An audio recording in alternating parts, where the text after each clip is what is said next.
So I think one of the first things I want to look at, when we gave you a proposal on retiree health care, and it kind of had two parts to it. It talked about the the percentages if you did a certain amount of time that would be deducted off the premium, but it also had a question about an officer who would be covered under VA when they separated, would the family still be able to stay on the city insurance? Now, y'all didn't, in your counter financial package, did not respond to that question. And I know it was on our original proposal. I guess I'd like to get clarification on, does that mean that we're not dealing with that part of the proposal, or do we have clarification on that? Do we need a separate proposal just to put that into the contract? I just need clarity on the thought process around that one paragraph. Okay, you mean just the answer of whether an individual dependents can stay on if the retiree is in there, or whether we're considering the proposal as a whole? I'll take the answer to both, but Okay. the VA, I'll defer to Okay. you. I have to ask Yvonne as far as the second part. I think on the first part, the consensus was at any stage for retirees, whether it's civilian, fire, PD, the city does not participate in the premium. You know, they are allowed to stay on the plan, but they pay the full premium, and they want to kind of keep with that practice since we don't do it for any other groups at this point. But as far as whether a dependent can stay on without an employee, a retiree on there, I It's can't. not illegal, Okay. but that's not how we administer our plan. Right, and I think that became one of the original questions, was it illegal, and that's what y'all were gonna research, so, so kind of coming back around and focusing on that.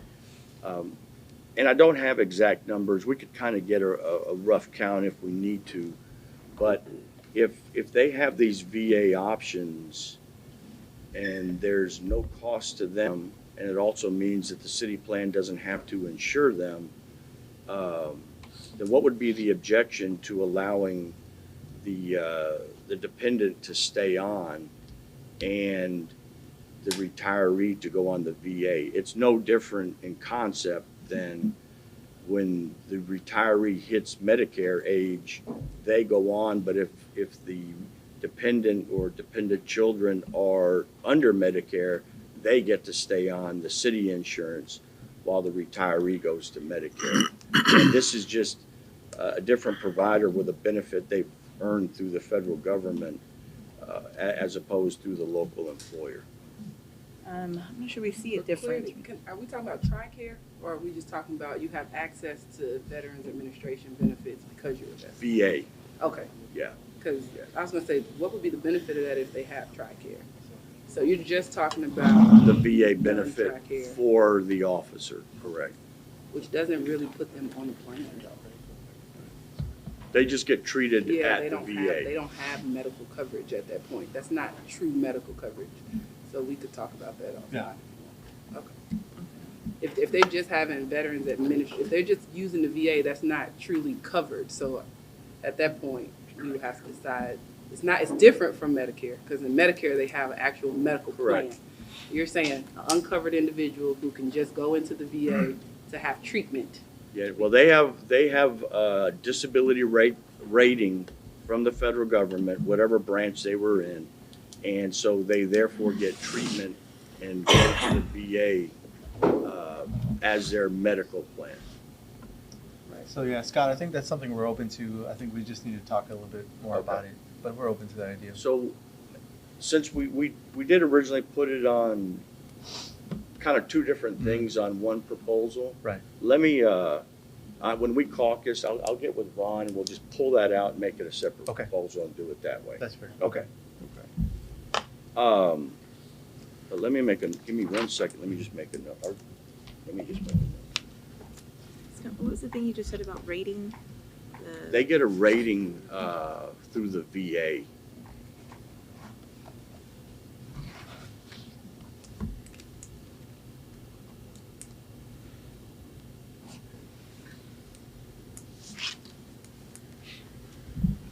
Yeah.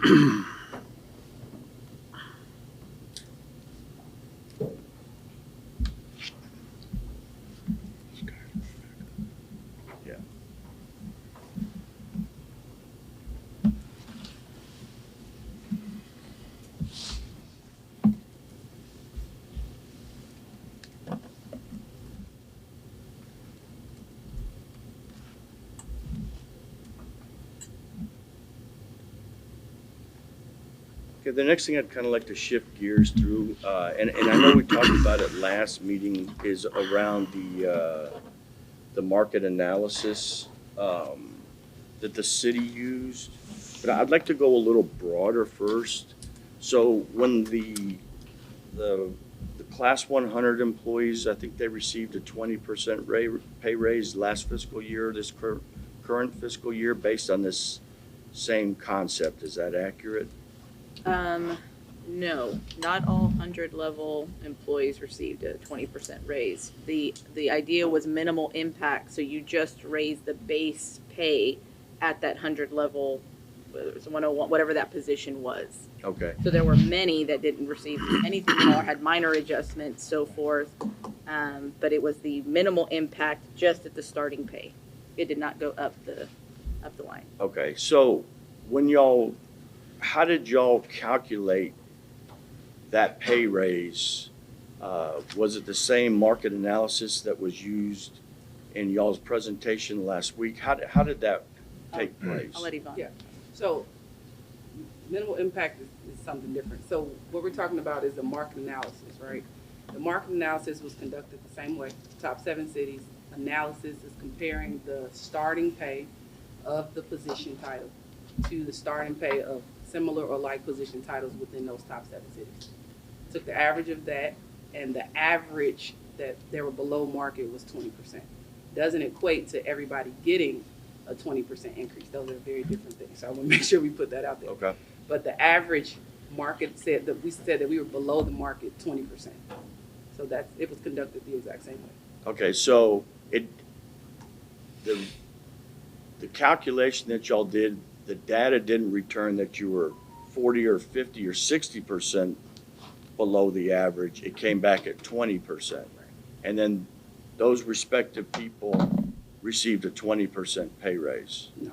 Okay, can you explain that to me? People receive varying pay raises because not everybody's at the starting pay. Okay, So if you're below what the new minimum is, then you receive an adjustment to bring you to the minimum. If you're above the minimum, you don't get an adjustment.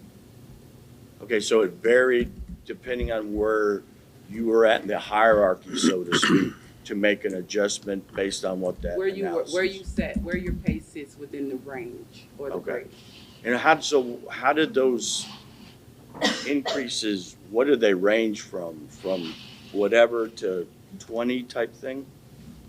I don't have that in front of me, but the average I guess the safe way to say is our average could be 20 because that's what you're below the market. So we're talking about, hundreds of employees on average, the increase could have equated to 20, but I don't have the individual numbers in front of me. Okay.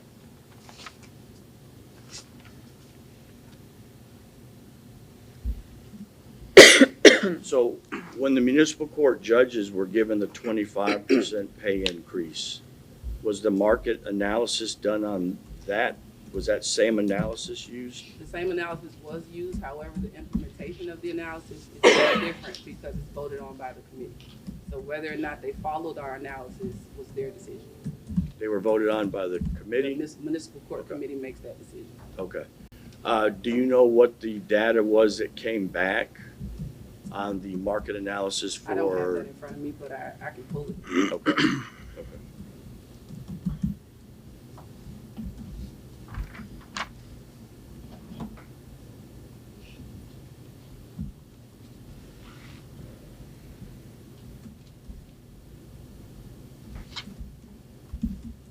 Okay, and then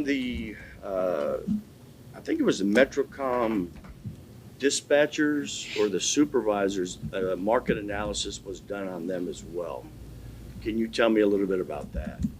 I did not conduct that market Okay. analysis. So I can't tell you a lot about that. That was conducted with the team in-house. Okay. With, Chief White. Is that something we can get the data on just to see Yeah. how it correlates? When was that done? Do you know? Do you know? Last 2 months. 2 Yeah. months? Yeah. Just recently. Well, and I think there's another one ongoing right now with the dispatchers as well, I think. Right, we have one currently. Yes, okay. But, I mean, I would like to hear about the most recent one, but I'd also like to hear about the one before that.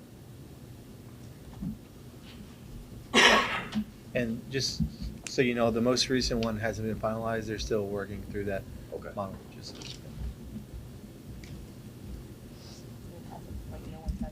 correct. That's being done by PD. You said Chief White? Chief White. Mhm.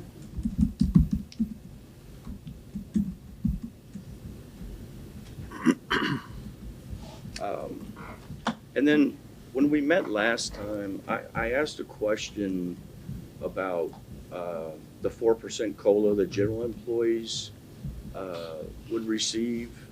And y'all's response was, well, it doesn't necessarily, we don't guarantee a pay raise Correct. every year.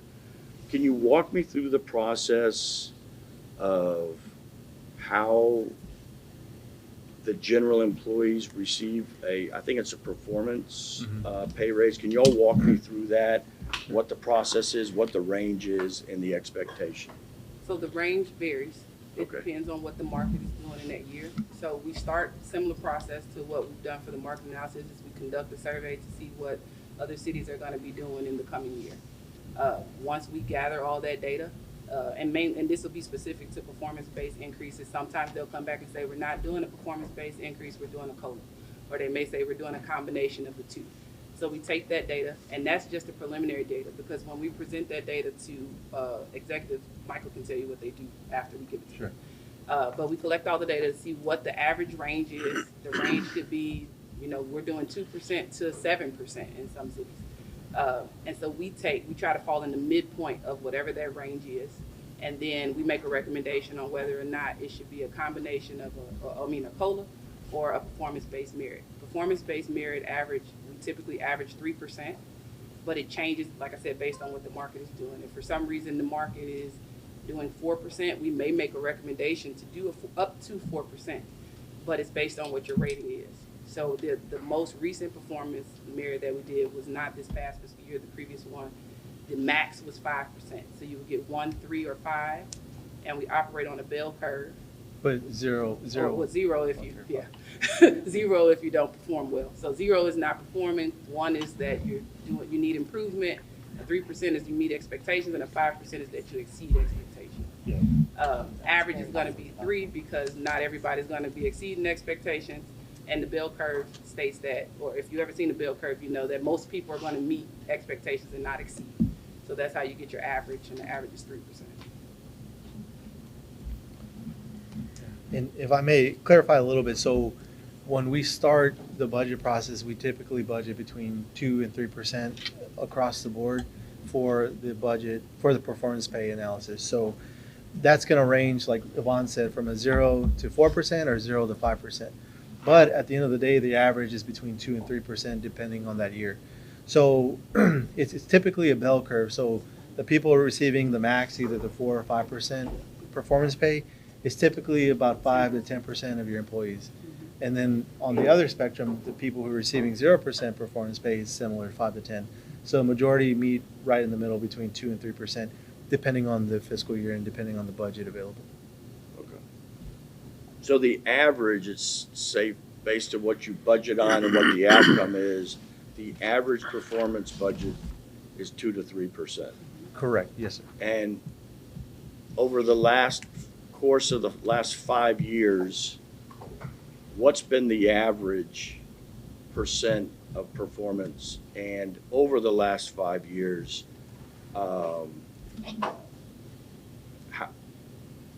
was there a performance increase every year for the last 5 years? Okay. So let me walk you through this really quick. So in fiscal year 20, it was a blend. So there was a 1% COLA and up to 3% performance pay since we're transitioning, that was the first year that Peter was city manager. So that varied.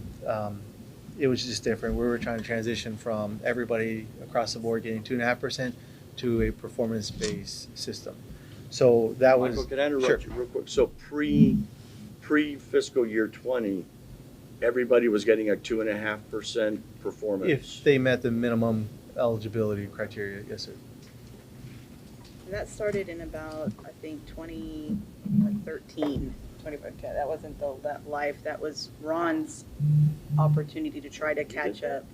Not that Ron. Oh, okay, Other okay. Ron's opportunity to try to provide increases to civilians who had went 5-10 years without Right. anything. So he put the 2.5% in place, and then Peter comes on in late 2019. Right. Yeah. So that was the first year that Peter was on board. It was 1% COLA and then a 0 to 3% performance pay. The following year, we budgeted, I believe, I have to go back and look, but this is from memory, I think it was 2%. And the performance range between 0 and 4% performance pay. 2% COLA? No, 2% No. budget for performance pay across the board. Max was 3. Yeah, the max, oh, I'm sorry, the max was 3 that year. So on average for that year, it was 1.5 to 2%. And then do you have the data, Yvonne has the data, I'll let her walk through the rest. Okay. Uh, So, you did fiscal year 21, so average was 1.5 to 2%, Right. max was 3. Fiscal year 22, no COLA, the average was 3%, minimum was 0, max was 5. And then for fiscal year 23, we had a 4% COLA.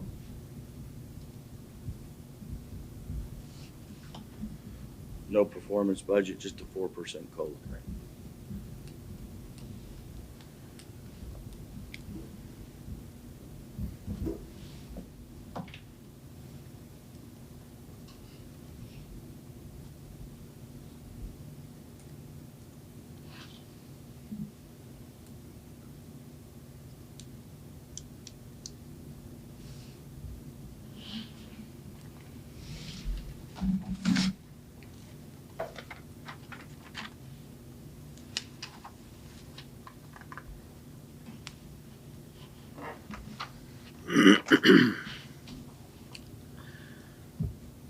Can we just take a 1-minute caucus real quick? Sure. Yeah, I just want to talk to Ron about something.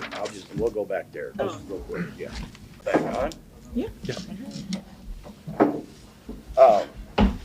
Yvonne, I'd like to circle back around on the market analysis. So after y'all For did, which group? for kind of for all the other ones that we've Okay. talked about. So after all of that is done, and I know we don't know about the municipal court judges because that was done by the committee, but if you have insight, I'm hoping maybe you know the answer to this question. After the market analysis is done and then y'all change the compensation, whether it was for the Class 100s or the municipal court judges, what was the goal that was to be achieved by making the pay increases that you did? And did you reach that goal? Well, it's gonna vary, so I wouldn't feel comfortable speaking about the goal for the municipal court Okay. because I don't know what the goal there was. When we collect and gather the data, the goal is to make us competitive in the market, right? It's not to be the top paying city. Obviously, we can't be the top paying city, but to ensure that we're able to recruit. So to try to bring us in alignment with the market is HR's ultimate goal. And with the raises that were given to, whether it was the dispatchers, the Class 100s, did you reach the expected goal that you wanted to obtain? Yes. Okay. The goal for recruiting or the goal to be at midpoint? The goal is not to be at midpoint. What is the The goal? goal is to be in alignment with the market average. That's not necessarily at midpoint, though. Okay, so market average, Mhm. and you reach market average for those workers. Well, I can only speak to the 100s. Again, I Understand. can't speak to the other implementations, but yes. So is the goal of the city to reach market average for the police department? That's Yes. I don't want to speak for the whole team. Who can? That's not my area. All right, okay.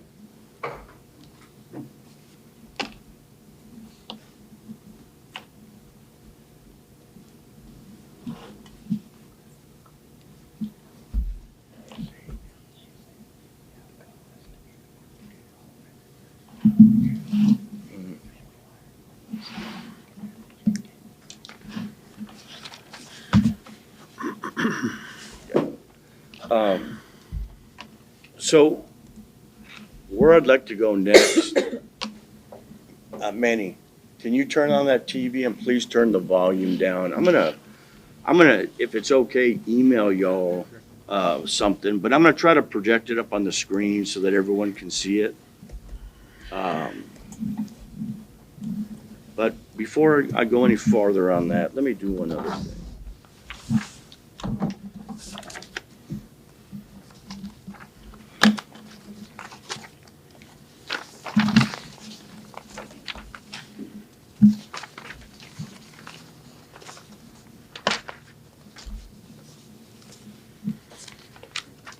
Lilia, this is the email that you sent me kind of with, about clarification on your market analysis. Can you kind of go over that? Look at the bottom. Okay. Oh, this is my. I was like, what email is this? I'm reading this. Like, what is It this? came from Lilia. It came from the messenger. I was like, wait, what email is this? Okay. Which part did you want to? Just overall clarification on what were you trying to convey in the email and why was it sent? Obviously, it was sent for some kind of a clarification, Right. but why was the need felt for clarification? So something, like I said, was meant to be conveyed. I just kind of want to have you walk us through the email itself. So I think in the previous meeting, there was a conversation about the 8% entry average versus the 11%, right? Correct. And there was a lot of discussion around 8 versus 11. And so to clarify, what we do and how we implement was important. We talked about how 11% is the top out, and our goal is not to pay at the top out. Our goal is to recruit and get people in at the start. We want to make sure our starting pay is at the average. And so that's ultimately what this is to clarify and to help you understand the methodology of how this is similar to what we did for the 100 level market study. Okay. I might just ask you a question. Okay. You took a look at the 7 cities, and to reach what you call market average, your starting pay is 8% below that market. Yes. And when you use top out, you mean what a top paid police officer makes? Per rank, Per rank. the top out per rank. Of the range, right? Right, top out of the range Okay. per rank. So the maximum that that person in that range could make, or in that grade or rank could make. Now, let's just take police officer. So starting salary in Corpus Christi is 8% below the market. Mhm. Okay. In that rank of police officer, at the top end, are they 11% below the average, market average for all 7 cities as a police officer? No. So the 11% was an average of the top of the market. I'm sorry, the top of the range for each position. And the 8% is the market average of everything. The 11 was if you include the top of each rank and the bottom end of each rank. So it's not the top of each police officer's pay in other cities. It's just the top that they can make in each rank.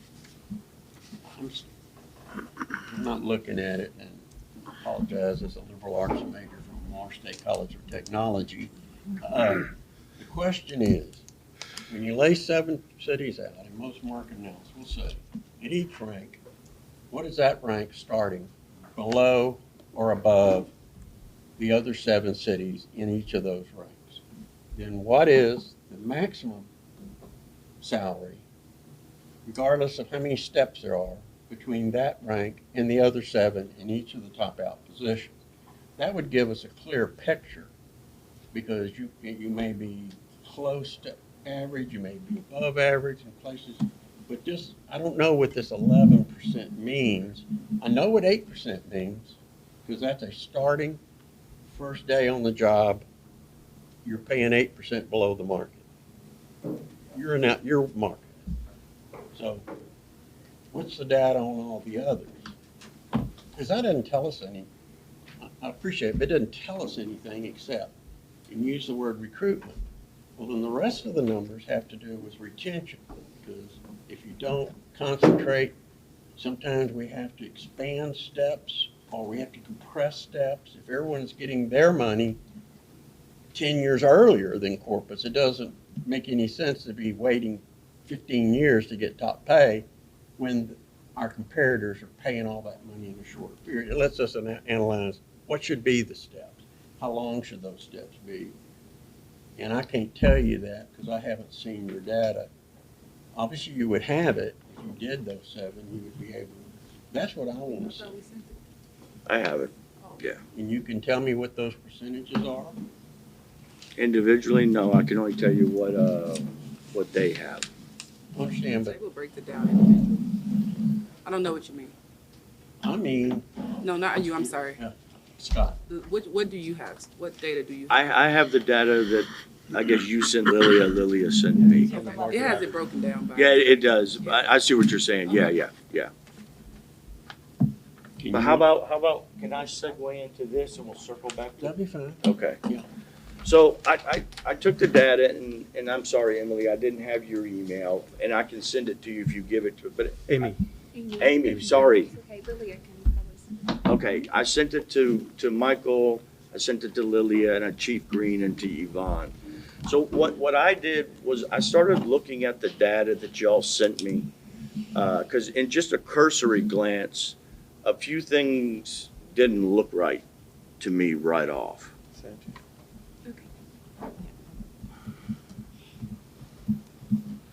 And I'm gonna see if I can get this thing up on the TV.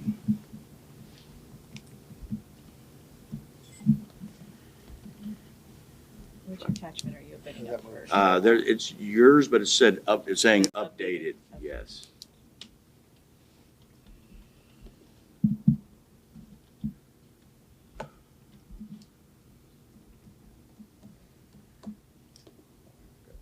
This is the first one.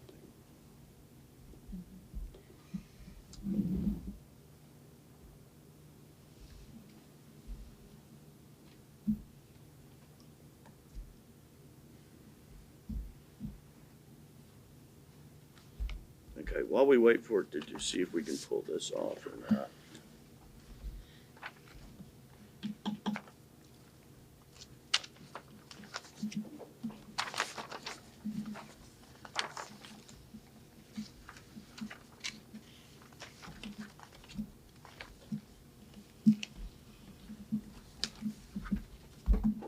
So one of the first things I looked at that caught my eye was the pay for the Austin Police Academy.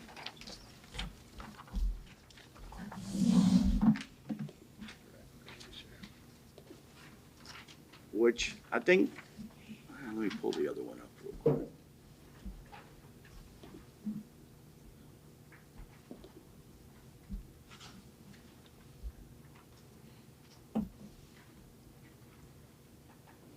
Yeah, y'all had it 41.6, 41,600 annual. So I reached out to Austin. They gave me a website, which is where I printed this off, and the academy starts at 50,000 now. So I changed that number on the new spreadsheet that I modified working right off your spreadsheet. And then the next, so everything that you see that I've highlighted in yellow for Austin, is where I found the difference in the top out based on the data that they had. So I made those changes on the spreadsheet that I just worked off of recreating the same thing that y'all had. So from there, I went to Dallas. And Dallas received a pay raise January of this year, I believe it was. They have a formula pays out in January, Yes. Yeah, through their contract. calculates.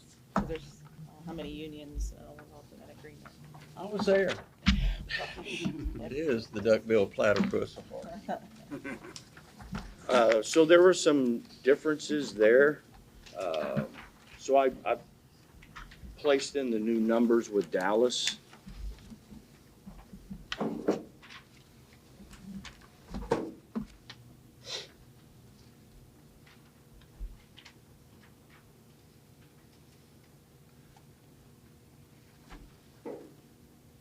And so the next one I want to look at is El Paso.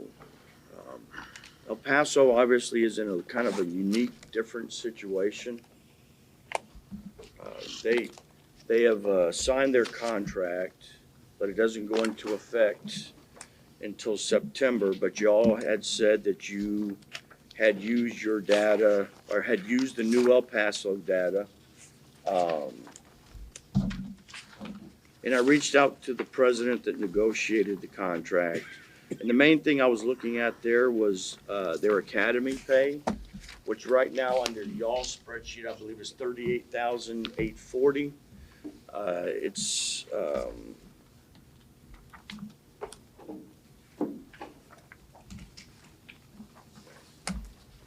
but they are in the they're in the process of going from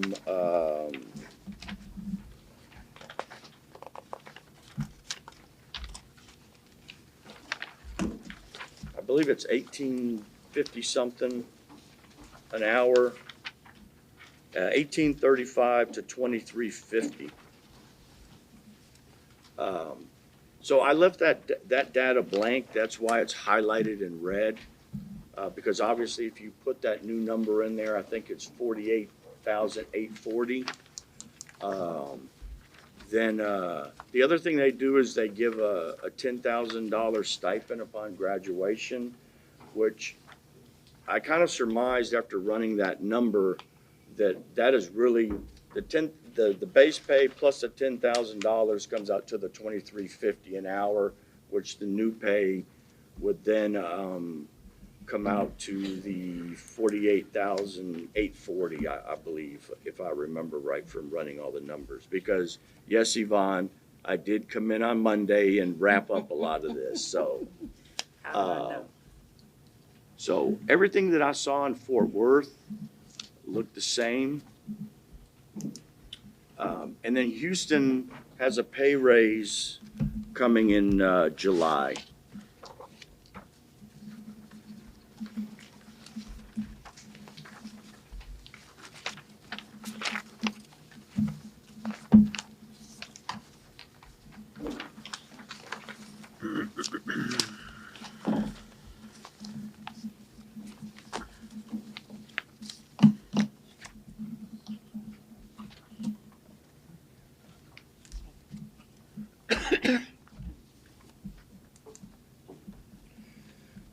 And so then in the appropriate places, again, they're highlighted in the spreadsheet. I put those updated numbers in there for their July pay raise because what we're at the table for is an October 1 pay raise. So this would be in effect already. So again, with Houston, I made the changes into the spreadsheet.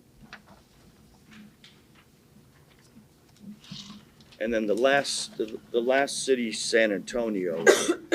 San Antonio got a pay raise April of this year.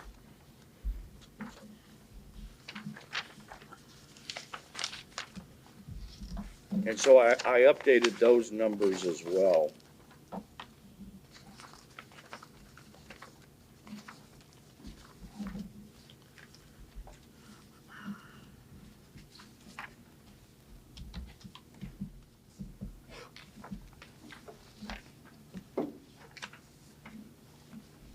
with the updates, not including changing the El Paso Academy, the overall average goes up to 13%,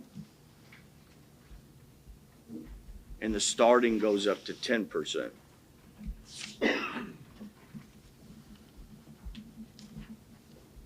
But I think it'll go up to 13 and 11 if I plug in the El Paso.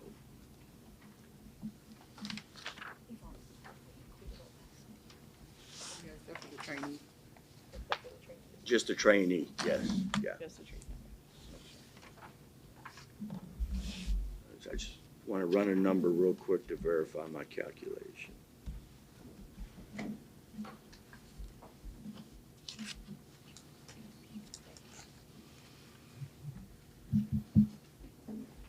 $48,880 is what I come up with.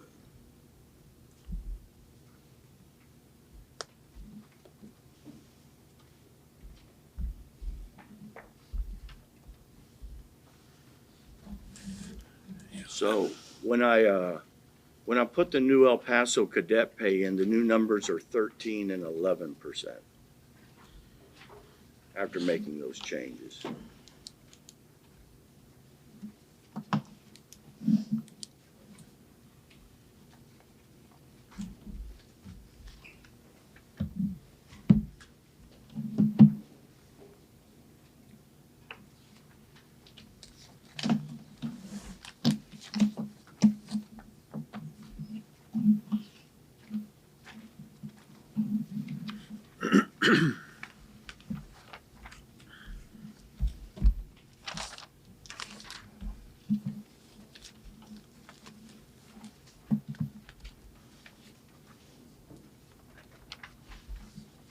Is it duplicate or is it extend? Well, duplicate should do it.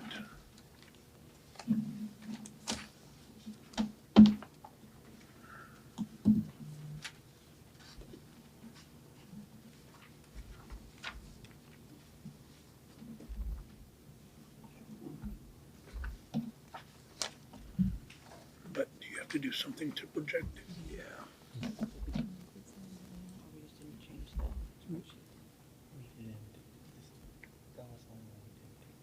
For some reason, it's just not picking it up.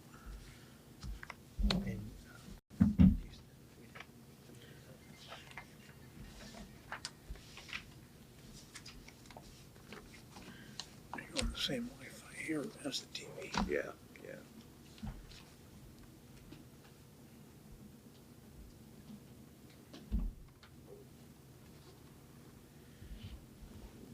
I apologize. I can't get it up on the TV.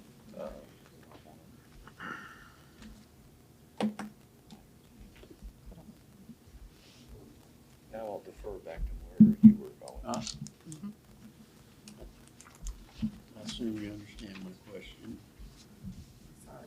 If What's your question?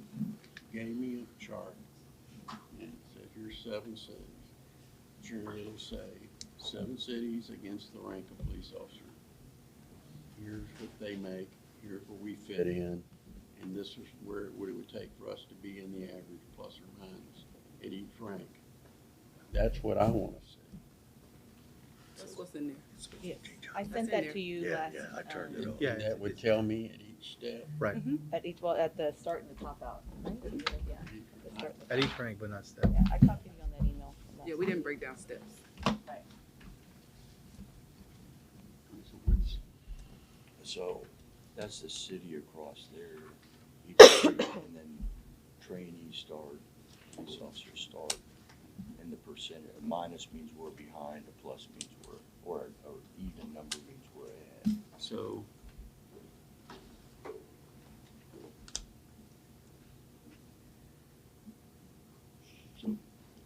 what is it? You're 27% below Arlington, 14% below Austin, 16% below Dallas, 4% ahead of El Paso, 16% behind Fort Worth, 7% behind Houston, and 4% behind Austin. And city says that's 11%, and you think it's That's what it is now. It was different when, prior to me making those changes. Well- And I'd have to go look at the other spreadsheet to tell you that. But just for me, we don't bargain for cadets or trainees, and that's all over the place. But the day they're sworn in, they come in the bargaining unit. So you're at least, according to this, 11% below the market for police officers. An unlicensed civilian who shows up, who may or may not get through the academy, is not our comparables. What people pay you, that's when you start and you come into the bargaining. I mean, you can make whatever number you want, but the number's really 11, not 8. And if you go top out, you're 22% below the market just for police officers, if I'm reading it right. Your lieutenants, or which would be sergeants, there was 12% below the market top out. That's start. Okay. Yeah. You're 12 either way, top and bottom. Is that right? Yes. Okay. And for your captains, you're 9% to 15 at top out below the market. So what I don't understand is why you believe that a 3% pay raise this year reaches what you say your goal is. If your goal was to be at market average the first year, you should have 11% on the board to start. That puts you at the midpoint. Then we just figure what the cost of living is the next 3 years, and that's all you have to do to stay in the middle. So your whole offer is 4 years from now trying to get to a number you say is your goal today. Is it your goal or is it your aspiration? Well, I believe when we talk about the trainee pay, and I tend to agree with you, we don't bargain for, that somebody, they're not in the contract yet, but you're including in your calculation as well. You just added in Austin, you just added in El Paso, and so forth. So we either don't want to include them and see what that looks like, or we do. Well, Lily, I would disagree because number one, I'm working off what y'all You- brought to you us, right? So I just corrected the numbers. Number two, in our contract, the pay for cadet is in there. I'm just, Ron just said we're not bargaining not for bargaining. them. So I want to just go into police officer. So Okay. I'm trying to say, well, Sure. either we do or we don't want to kind of use that in that reference, right? And I think the goal was to get there and you're right over the term of the contract. Now, if that's something we want to talk about and look at and renegotiate, that's what we're here today to do. Oh, I understand. But, and this, you could say we have no aspiration. We'll pay what we want to pay, and the chips will fall where they're made. There are plenty of employers that do that. They don't care. People quit, they come. They don't care about the quality. But if you say your goal is to be at an average, you made up this, you got the cities, you did the study, not us. So I'm using yours. Mhm. Today, October 1st, you should be paying 11% just on the starting pay to get to where you say you want to be. Now saying I'm offering you 13 over 4 years, you'll be way behind by then because they're all going to be getting 3 and 4% a year. So your first day pay, if you say this is our deal.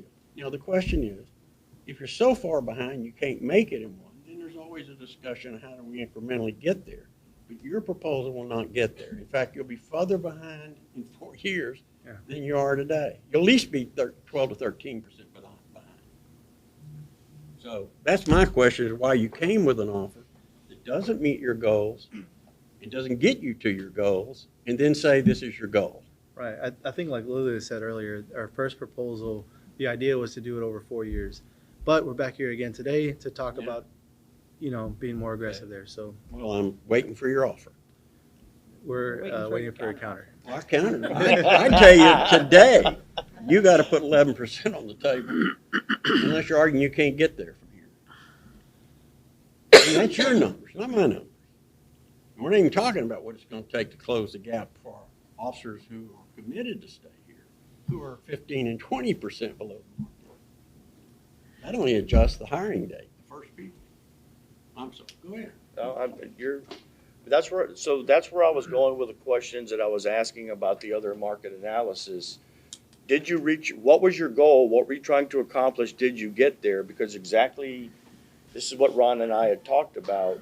if you accomplish that with the market analysis, with the, and I know we don't know the municipal court judges, but I'm just gonna kind of throw them in there, with them, with, the Metrocom, with the Class 100s, then that's not what was done here when you look at this data. Reach the goal at entry-level step, right? When we're Right. putting our percentages on the table, it's across the entire board, not just entry-level step. So that cost is double, triple what was Right. done with the 100-level employees. Remember, it was minimal impact.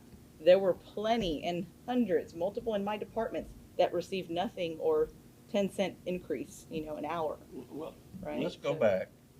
yes, they reached their goal, but they reached a goal for that, and for that I understand. entry I step. understand. You're dealing with essential services, of which the city wants, whatever, 490 human beings out there. That's what the council says. That's what we need. They need more, but that's what they run the pay for. If you put 11% across the board on the table, across the board, you would get the starting pay at average. You'd still be below your 15 to 8. You'll still be below the market for top out officers. I mean, starting senior officers. Lieutenants across the board, you would then be within 1 point of getting their starting pay at average. And captains, you would be slightly over, but their top out is low. So even 11% across the board, looking at all the ranks, except for the captain, you still wouldn't even be near where they should be in the market. Well, I think we're talking about two different things. The top out may not necessarily have a financial impact. We have to go back and take a look at that. So that's something that we can do, but including that as part of the overall average is, I don't think, a fair thing to do. And that's why we showed the whole picture. So we would show you, here's a top out range, but not every officer would be on that top out range. So including that as part of the market average, I don't think is the appropriate thing to do. Well, let's just start with starting pay. Start If with, you- I'm sorry? If you Starting. just, if you raised 11% across the board for all the ranks, except for captain, you'd still be below the market, but close on each. So is the city's focus just to be at market average for the beginning 21-year-old that comes in here, but it doesn't matter that the other ranks will be 15, 20, 30% below the market for lieutenants and captains and No, seniors? yeah, that's not accurate. So again, so what we did with civilians, the minimal impact implementation was just at the very beginning of the market. So if you wanted to compare like you're doing now to what we did with civilians, then we have to go back and do a totally different analysis. But what we want to do, and our goal is to bring it to market average, which is more competitive and more aggressive than what we did with civilians. So again, just two different things. But I hear you, but I don't hear you. Is your goal just to get the starting pay the day they get out of the academy to this 8 to 11% average? But it doesn't matter that the raise you offer leaves all the other starting positions 15, 20, 30% below where they should be getting. Because the 3% doesn't move anything. So what I'm saying is, it isn't in a vacuum. You can't say, well, I'm only concentrating on this first day 21-year-old employee, so we're going to try to fix that. But we're not going to look at what a senior officer starting pay should be, what a lieutenant should be, what a captain should be. We're just skipping those. I mean, you've got the numbers here. I recognize you may not be able to make that hill, but if that's your goal, then that ought to be your goal. Because I'm hearing you say that's what we're projecting. I I'm think not that saying- is the goal. It's just a goal over time. Well, right? then where do you Because the believe? city, they cannot do the entire from start to first year, 10 years, 15, 20 years, all in 1 year and even in 2 years, right? These things are getting looked at over X amount of years over time versus the initial adjustment. Then they're going to revisit and move up. And sure, I'd like it to be sooner myself because I'm in that midpoint that didn't receive anything. But that was what was financially Well, sustainable. See, I know we're nitpicking here, but if your goal is to fix one position, then the rest of it's just aspirational, unless you're saying, here is a proposal over this contract life, where at the end, we'll have it where everyone is in the average. It doesn't matter if just this person at the lowest paid first day is on average, but 489 other people are way below the average against their comparables. So what is the plan of the city to get, so we look at this thing and we're within the market average for each, at least starting position? Because I'm not seeing that. That's what I'm asking you. Is that going to be your goal, to tell us how we're going to get to market average in a 4-year contract without falling behind with inflation? Get to a market average. To market For average. each rank. So, again, you were saying earlier that we're trying to bring it to market for one position. That's not accurate. We're taking all the ranks and we're doing an average based off of that, and that's what our market analysis is based off. So, if you're asking what our goal is, that's our goal right now, is to bring police officers to the market average. They're not going to be at market average. With y'all's proposal. With your proposal, Right. even No, close. I didn't. Yeah, again, this is a different day. That proposal is behind us. The idea on that proposal was to bring it to market average over the 4 years.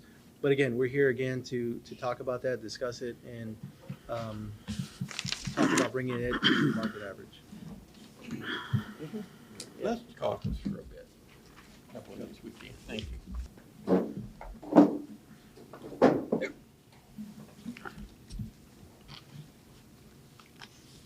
Y'all ready? Yes, sir. Annie, you good? Just for clarification, I know we've all worn suits or our uniforms and everything, but Lieutenant Mangum was out since 3 a.m. working a fatality, so that's why he's not as dressed up today. I brought a picture of my suit if y'all want to see it. The one? Yeah, the one and the 3 ties. Eddie's not here, but we brought y'all a proposal on terminal leave. That was a process to use up your excess vacation. And I know y'all costed it out, but in your counter, you didn't bring a counter back on it. So I'd like to get a little bit of feedback, where y'all are on that, thought-wise, good, bad, indifferent, whatever the case may be. I think, at least from the discussions, and I'm not sure on the costing discussions how he got there or anything, I'm not sure if Amy can speak to that. I think the discussion more was keeping somebody on the books that long, still having to contribute to TMRS.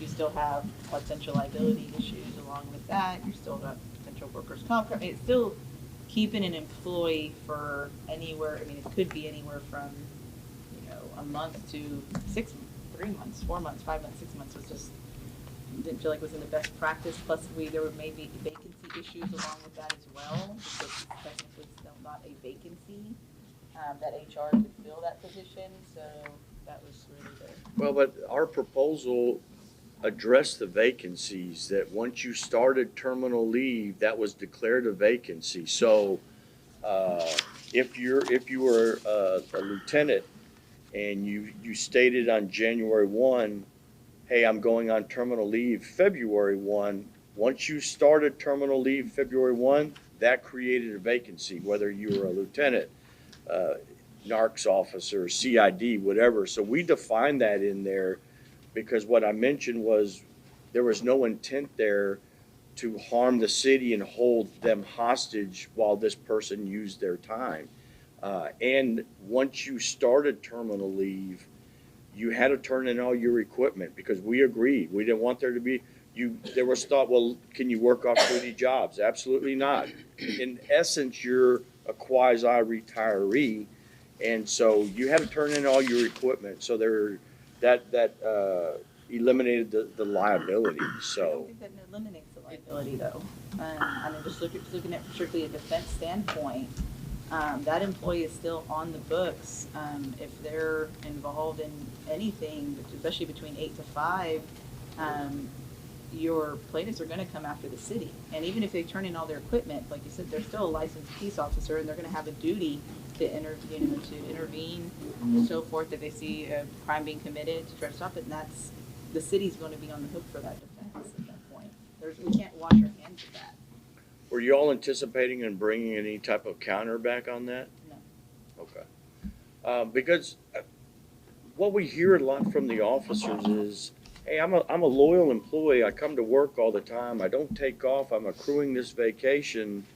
But then when it's time to separate from the department and the city, I have all this extra time. And I know we have caps, but there's no relief for that. And I think it was in 96, 98, somewhere in that, where the city came forth and said, hey, we want to cap it, and they dropped the caps even lower. And so people, and the problem is now with the new hires after October 16th of 98 have a lower cap. And so this is going to be a bigger problem in the future, more so than what it is right now. Matter of fact, we're probably going to start seeing that threshold number of 480 start to rear itself, because that change was pre-98, and so they're starting to tenure up where they're going to be those people that are going to start to see this issue where, hey, I've got these hours on the books, I came to work, I did my job, but we appreciate it, but, and that's where it ends, but see you later on the way out, you're going to eat all that time. And so that's why I wanted to circle back around and check into it, because we've gone through the terminal leave process trying to think of every little possible issue that there could be, but bringing a remedy to help out the employee without penalizing the city at the same time. Like I said, I think that TMRS contributions still have to be made. Correct. I would agree with that, yes. That keeps them on our book. I mean, they're still employees. Right. They're gonna be receiving pay from us. Right. Which doesn't allow us to have the vacancy. But I think I said, even though we have it contractually in there that, hey, this creates a vacancy, I don't think for HR purposes it actually does, right? So I think that that's part of the rub as well. And again, in addition to the liability concerns of just keeping individuals on, especially that aren't necessarily being managed by the department during that time period either, and so forth. Now, I don't know, as far as the department's rules of when you can put in vacation or not to take time off, or I can't remember what the buyback restrictions are on that, or sellback, sorry. Yeah, it's 80 hours per Then, year. I think that's where some of that can be addressed. And I want the department to get mad at me and tell people to take No, off. But the language in the contract basically says that you can take vacation when the manpower needs are met. So, I mean, I'm paraphrasing there, but I mean, we can go into a whole quasi realm of issues about taking vacation, can't take it, and I'll give you a perfect example. The month of May, we talked about this last time. There are 3 events where the department drafts manpower. Nobody's taken off really in May because we're bringing extra people in. We're drafting people for whether it's Buck Days, the parade, the Blue Angels coming in. I mean, there's a host of events. Memorial Day weekend, we had people work. Nobody's really taken off vacation. And so that's, again, why the terminal leave was brought up. And I guess, Lilia, I know there's an HR policy that may talk about a vacancy, but if it's in our contract, does that not supersede that? I don't believe, as far as System capability. Are you talking software versus hardware type thing versus, okay. We still have a person in the position receiving any type of payout, then it's not vacant in the systems, which doesn't allow us to fill it. Software wise. Okay, not legally or anything. Right.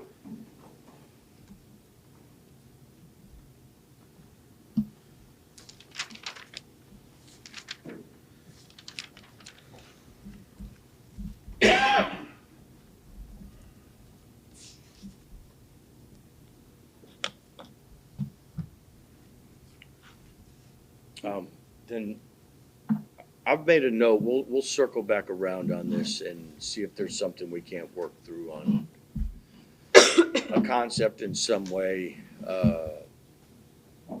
because it is restrictive, and I think we talked about this in 2019 to a degree. Obviously, the department has to send out a certain number of people, whether you're in patrol or CID, whatever it is.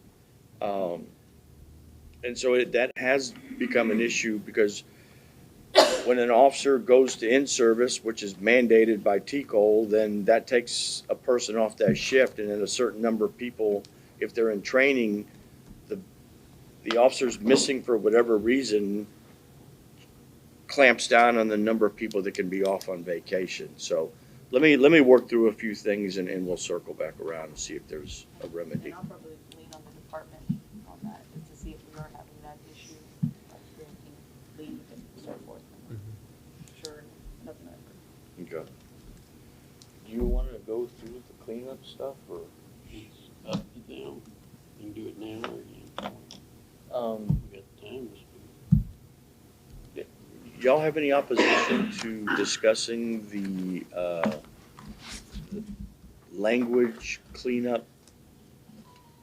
The green amendments. I think I'm it's marking something it we here. really need to do at the table, since it is just more cleanup. I'd rather not Well, take it- everybody's time and so forth There to. are some questions. Yeah, there are a couple Let we me have some look through and questions. I'll skip the typo stuff and I can send that to you. There's some on the Okay. street.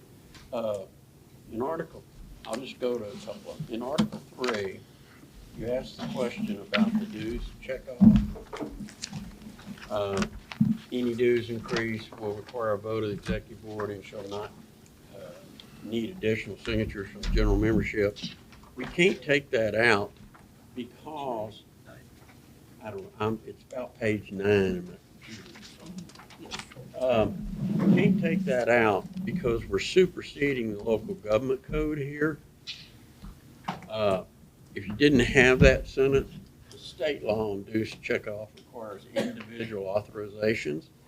That isn't a problem, but by contract, we can adjust that once they're already, they can always withdraw. But this is actually superseding language. It doesn't say that, but that's what it is. That's why we can't take it out. Normally, if it was just set by the association, of course, you could move it over there. That's why it needs to sit in there. All right. Let me see. I'll save all the ones of which we can send you a note. Yeah, we can talk about that one. You know, what page is that? It's article, it's about page 12. It's Article 3, Section C. It's a question about bargaining team. Mhm. Yeah, I can Go ahead. Yeah. And I think, Chief, you'd highlighted this one. About the salaries?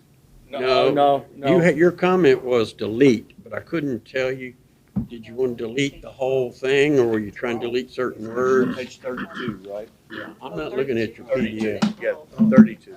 I'm sorry, what'd I say? 12. Oh, it is 12, sorry, okay. It's Article 3, Article 3. I think it's Section C, Six. 6. 10. Yes. oh, 6 of them.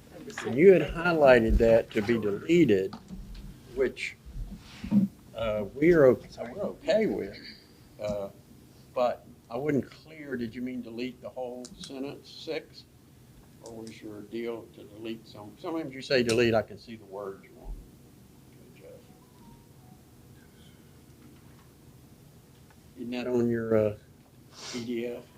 No, I don't have it either. I don't know if that was, maybe that was a glitch when I sent it or something. I don't have that highlighted All right, on well, to delete. all right, we'll work it out. All Yeah, right. there was another one, though, that talked about a supervisor not being able to represent a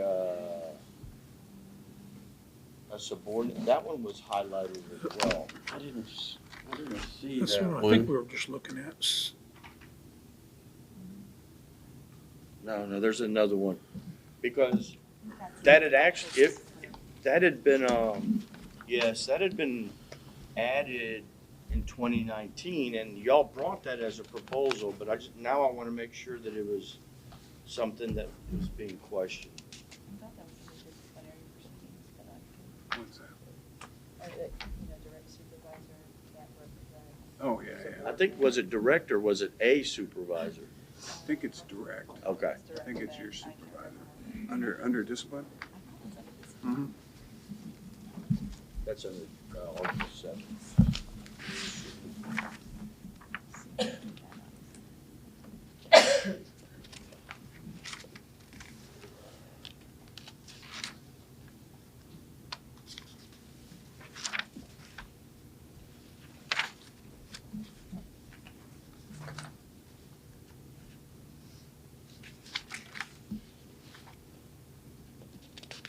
I have the PDF you sent me. I thought I marked them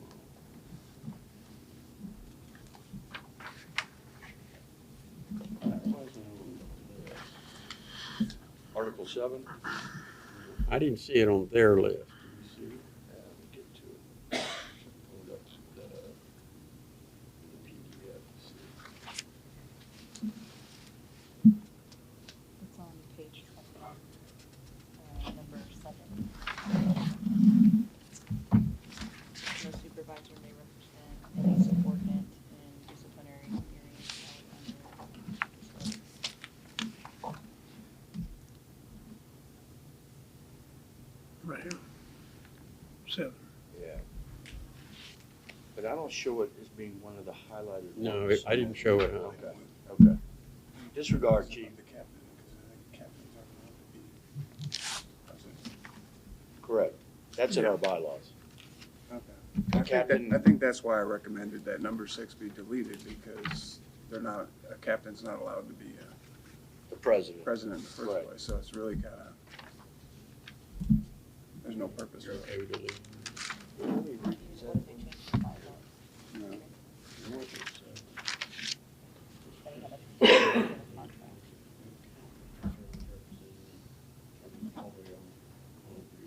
But I thought it was in here too. I thought it was in here somewhere else. It says you can't be a. Can't be POA president, so therefore they can't represent. They had. Also keep that.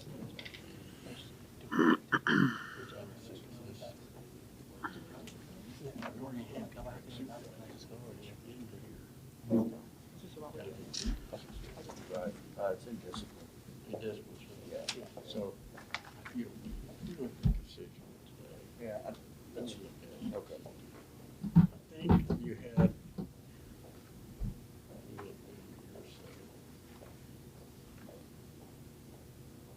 got some questions about.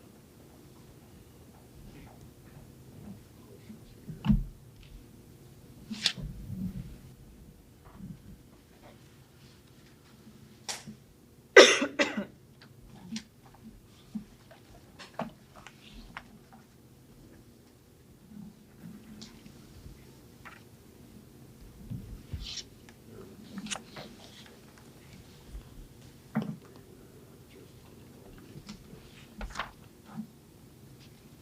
We can cut out an office and we can cut out the Cadillac Affordable Care. Yeah. I want to pull all of healthcare out and put it in a separate Right. article.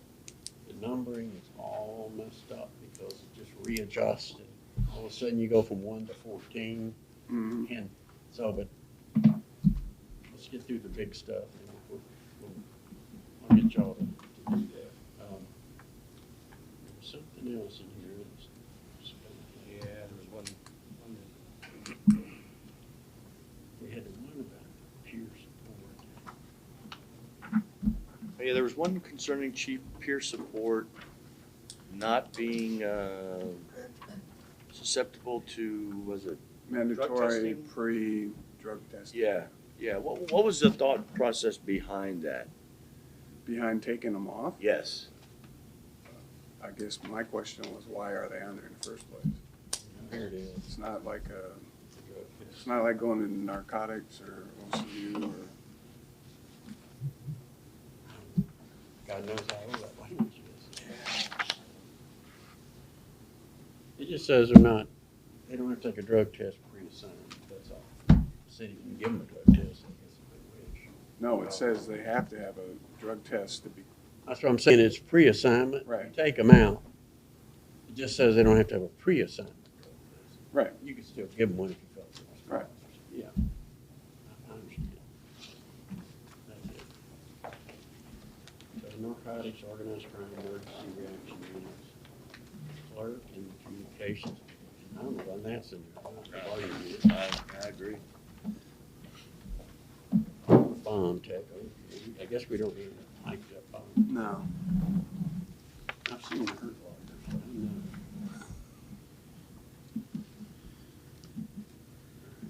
So that's all.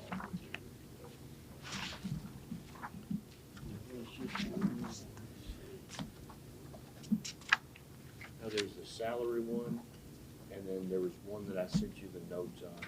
Yeah, I got it over in the email.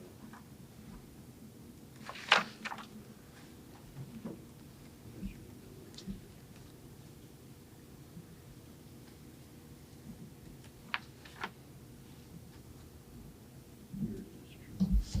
That's your email.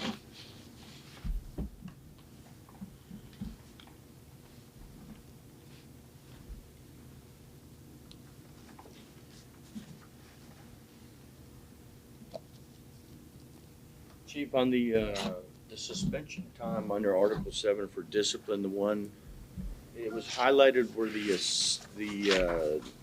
assistant chief does 31 hours to 240. Yeah. And I guess my question is, without looking at it, does it say 30 to 240 or does it need to say 31 to 240? Is that what, It should just say up to 240. and just be 'Cause- generic? Right. Because in other words, it prohibits the assistant chief from giving a suspension less than 31 hours. Okay, so hypothetically, if the suspension is gonna be for 10 hours, you're saying that prohibits the assistant chief from dealing with the suspension as to opposed to the captain just doing it? If for some reason the department wanted the assistant chief to do it. Correct. Yeah, so you Every other one up to that says where are we at? It's Article On 7. page 22. 22. It's just the Very language top. in it. If you have an investigation, you run up to the assistant chief's level, and then they go through it and find that it's not anything that is really up to their max, does that mean they have to kick it back down, or can they just issue it at, 10 hours, 20 hours, if they're the ones who, did the investigation or reviewed the investigation? Not, and I understand not everything makes up to their level, but if it did. So the other ranks don't have a starting point, it's just up Yeah. to. Yeah. Right. So deputy chiefs don't start off at between 16 and 24. Right. They can, anything from 8 hours to whatever. Chief, you think the Senate should read assistant chiefs may suspend to a maximum of 240 hours? Is that the Senate should? Yes. Yeah, I don't know why there's a I have no- lower limit. Okay, if that fixes that. Yeah, Just like it, may suspend not to exceed 240 hours, just like the deputy chief before it. And the captain before it. Gives an upper limit, but not a lower limit. Okay. What about W right below that? S and W, Yeah. I don't know why it's in there. It does look the same, not exactly the same. Why that you raised the question, is it the same? Yeah, I don't know. they look almost identical to me. Except W has a little more added to it. Right.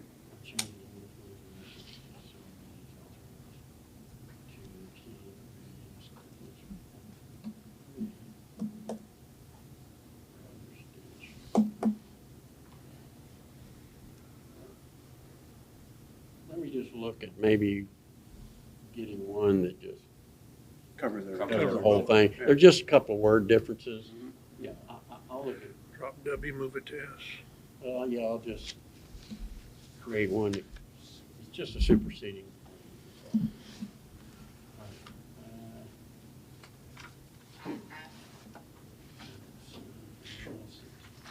The only other thing I remember right off, Ron, was the salary.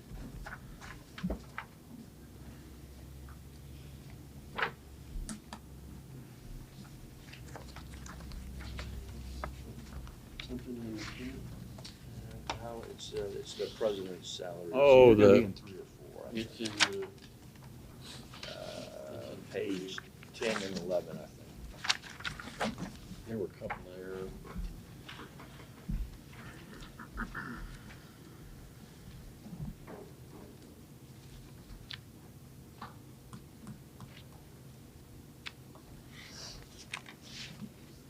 Yeah, that's pretty cool.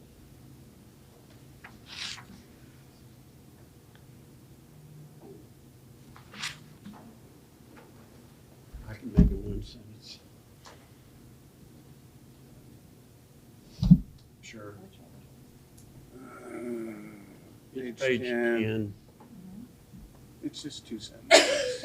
and they say roughly the same One thing. sentence and say, yeah. Here's, I don't want it to President and run first on that, so a previous commander wanted to argue that, well, we need to take, the way it reads, we should be taking sick time for the vice president too. And my argument was, no, not unless the president gives notification to the chief that he's gonna activate the vice president, should we be taking that time.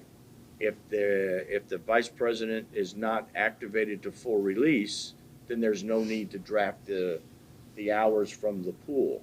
So I don't want it to become a run-on sentence where in the future it looks like, oh, we've automatically got to be taking the time. I had just put an and in there. You keep both sentences, just have one sentence. Yeah. Or you can leave it alone, it's not, It's not a big deal. let's just leave it alone. Here, let me find one other thing then. I'm just not sure where it's at. We may have to circle back around. But there is a clause in the contract that says the president shall basically have privilege when speaking with members about, and I'm paraphrasing, about discipline and everything. My thought was, after reading some of that, in a conversation I had with another deputy chief, why would we not include the first vice president in there as well? Because if at some point the first vice president or a vice president is ever activated and they are having to deal with disciplinary issues, You'd then be the president.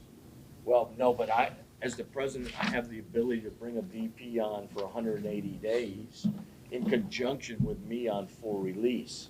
If that VP is going to have to deal with discipline issues, then I think that VP needs to have that same privilege, which is tantamount to attorney-client privilege, so that something can't be used against him. Page 18. It Roughly. speaks about disassociation representatives in general. Are you talking about number 12? Number 12? It's representatives in general. Yeah, it doesn't include, it includes more than president. Advice or representation by designated association rep. Okay. That covers anyone who's acting as a union rep. I thought there was one I in wonder there if you're that. talking about the sentence right at last in 11, because we do earlier in paragraph talk about association representative, personal representative, so forth, and then at that last sentence, you say the association president may represent and advise the employee during internal affairs investigation. One is representation and the other one appears to be communication. Right. So I don't know if you're talking. In 11, it's the right of the union president to be NIA. I think the second one is the right of the union representative to have a conversation with a member and not be brought to internal affairs in order to reveal what was told. Yeah, I just didn't know, maybe that's what you were referencing. It could be, but I thought there was one that said the president exclusively. Let me research it and I'll come back around. Yes, that was The rest of it. I'm gonna work back through them and then I'll send it. Okay. And I'll- I think the only ones left were the ones near the very end that refer back to Article 16 as opposed to Article 15. A bunch of those were all. You did a good job. I don't know who said something. Anyway, yeah, I'll work through them. So most of them were good. We didn't disagree. Let me get them all in order and then I'll just send them and you guys cross-check it. And if that's it, we'll be done. Great.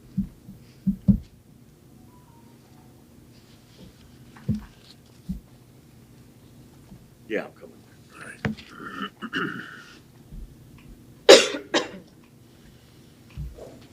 Okay, we've got some proposals that if it's okay with y'all, we'd like to bring forth at this time.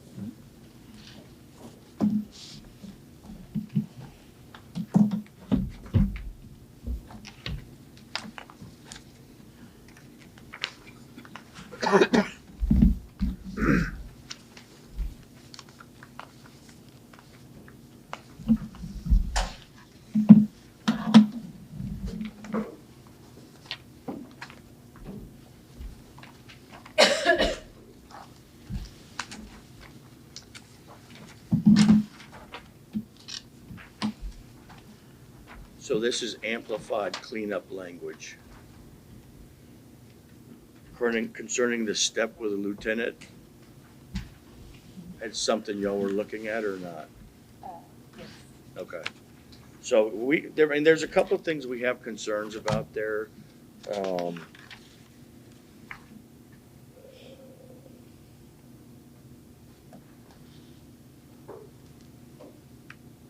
There's some language, let me find it real quick.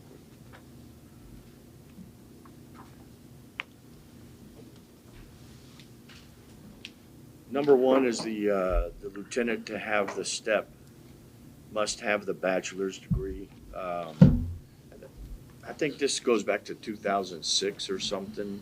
It was just during a different push. Nothing else that I can remember requires somebody to have a degree just to get a step increase. Now, I know the captains do, and we fixed those few little bumps in the roads there.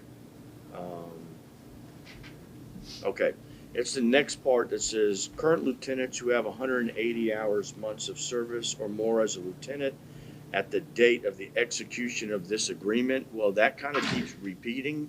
So it now kind of opens the door for 180 months, the 15 years type thing.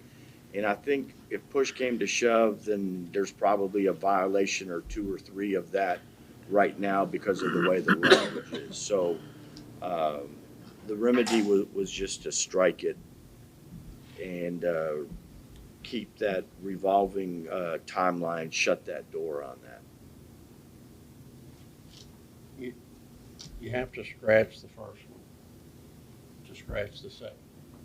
If you don't scratch the first one, taking out a bachelor's degree and moving the step, then the second one needs that official start date of when that went in. Generally, we fix that in the next round, but I think this went in a couple of contracts ago. Yeah. And so if we agree on the whole thing, you just scratch them both because you don't need even one. If you don't agree on removing the bachelor's degree for a lieutenant to get the next step, then we have to fix the second.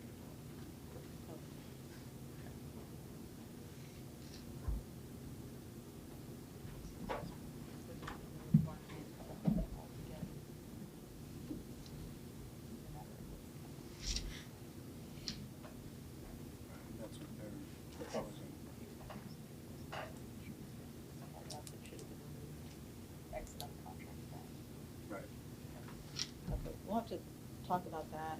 Our discussions on it were just removing the language that really should have been removed about 3 contracts back. That was just never done. Right. Just wasn't caught back in, I think it was after 2006, whatever was the next contract after 06. Yeah, 2010. Okay. So we'll talk about the requirement. I'm not sure what the department's at on that. Okay.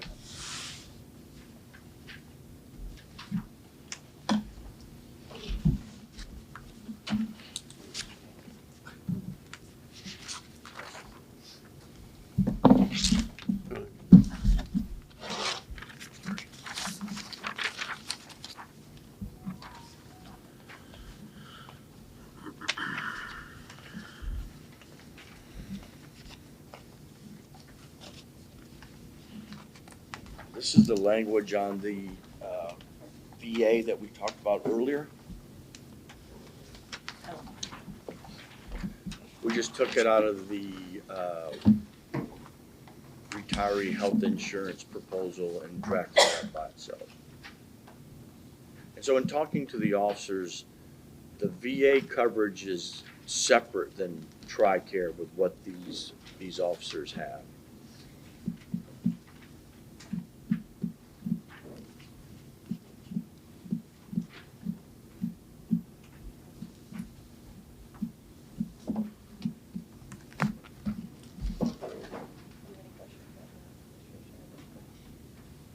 No, I just think we probably should talk about the language.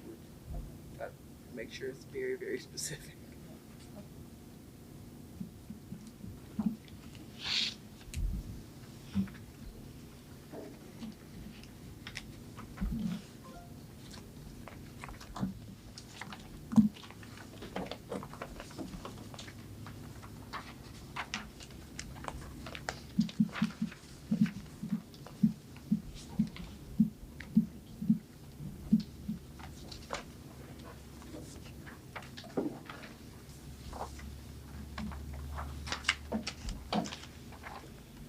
Okay, this is a proposal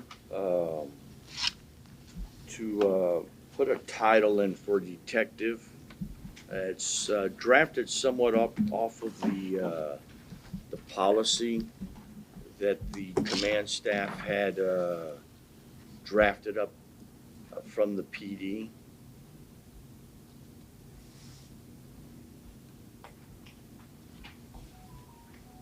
And the only other step that if this proposal is TA'd is, I believe there's language in the contract and a city ordinance that lays out the rank structure of the PD. So just like when we changed from commander to deputy chief, I think there's an ordinance that has titles in there. I think we would have to take it before council as well to change the structure. Now, there is no rank or promotion. It's a title only being in these assignments. What would need to be changed in the ordinance? Nothing. I don't, But yeah. Nothing if you don't create a rank. All they have to do is just same as we're an FTO. I think he's just saying Right. the title. Yeah, It's just- Yeah, okay. It's assignment designation. I'll look at it just in case. We had to do the same thing when we did the deputy chief. Yeah, But but I you're think that was changing the name titles. of the rank, right? This So we're isn't not changing the creating- name of the rank, because they're still It's gonna be just a senior parallel? officers, it's just a working title. It's a senior title officers. for an assignment. Yeah. Okay. When you said that, some of this means so, I mean, it may be designated as detective at the sole discretion of the chief? Yes. Is that what it means? Okay. You may want to look at the draft policy that the department has. I didn't try to copy that whole thing. Or you can reference to it. So if you'd rather take the policy that the department is fiddling with, and reference it and adopt the policy, we can reference it here. It's more detailed than this. Right. I didn't try to write all of it.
I will.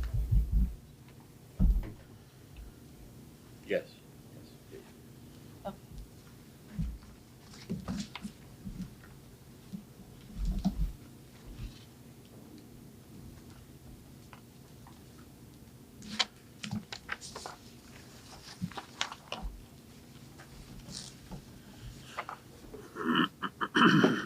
Oh, hold on. Man, that's awful thick.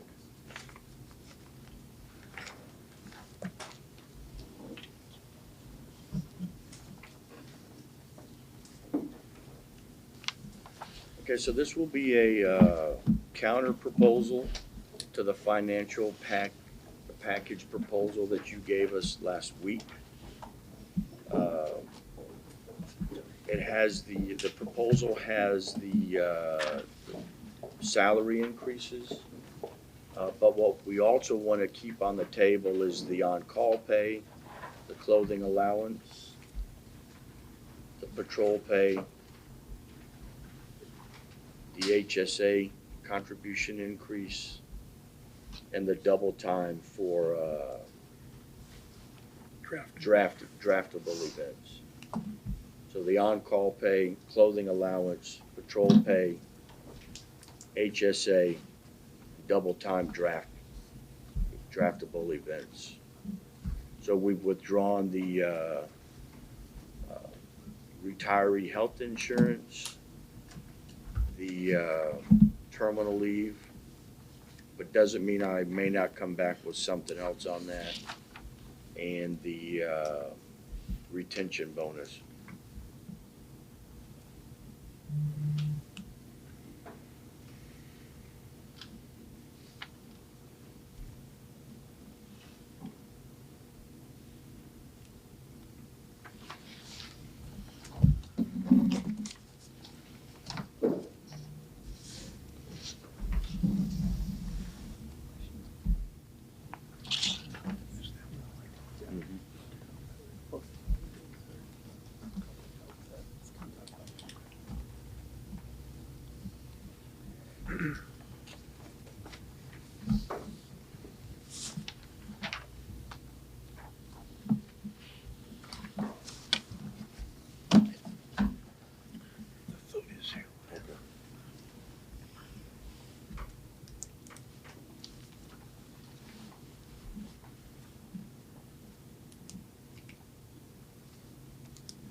Lily, I would like to circle back around on something. We brought the proposal on the on-call pay, and when Eddie was here, he kind of broke it down in 78,000 hours are being paid and everything, and I think there was talk of there's either 21 or 24 officers that are on call. But the language we're bringing to you, I believe, is the language from the HR policy that y'all use right now for the general employees.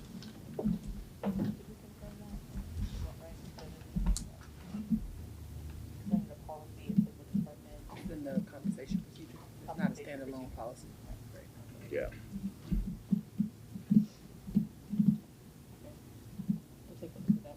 Okay. Yeah, but we did confirm that. Okay. So, unless you'll have anything else, and we caucus, we can grab lunch. Sure. Let us go through these and then come back after we eat. That's absolutely. Okay, during lunch, we were going through y'all's tax proposal, and we have a package proposal ready to provide y'all. Remember, we're putting this all encompassing together. So we're not piecemealing it. These are y'all's copies here. I'll let you just review that. And then we can go through it.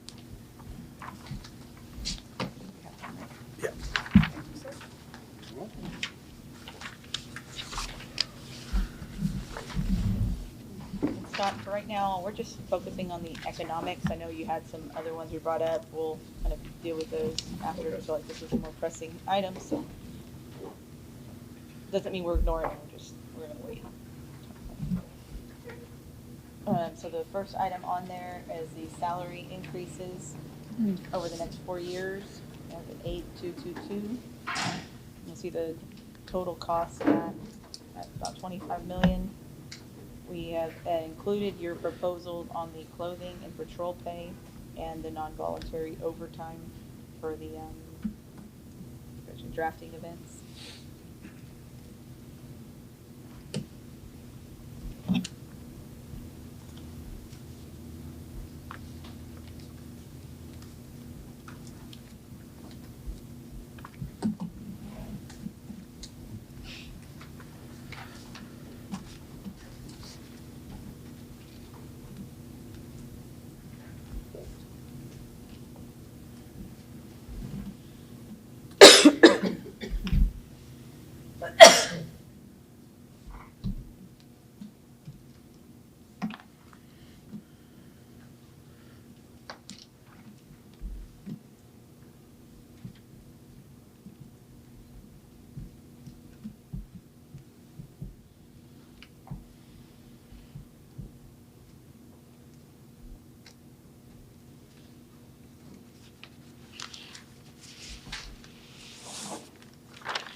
So Lilia, just for clarity, on the clothing allowance, the dollar amounts that are there are just the difference between what is paid right now and what the increase is, correct? And the same thing I'm gonna presume on patrol pay, correct? Okay.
Yeah, the point 2.4, right.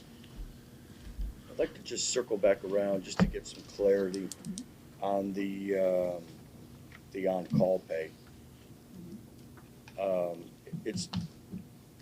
It's not on here, obviously. Is it something y'all are researching, or is it off the table? What's the thought process? At this point, given what we're trying to do with Compass as a package, we've taken it off the table. We were trying to look for more items that, one, hit either all the officers, like clothing and patrol pay do, and the non-voluntary overtime, which was an incentive to not only those who sign up to be drafted voluntarily, but also those who are drafted. Okay. Touching that you touched on when you submitted the proposal. So the non-voluntary overtime proposal y'all have here is just basically accepting the language as written in our proposal? Okay, okay.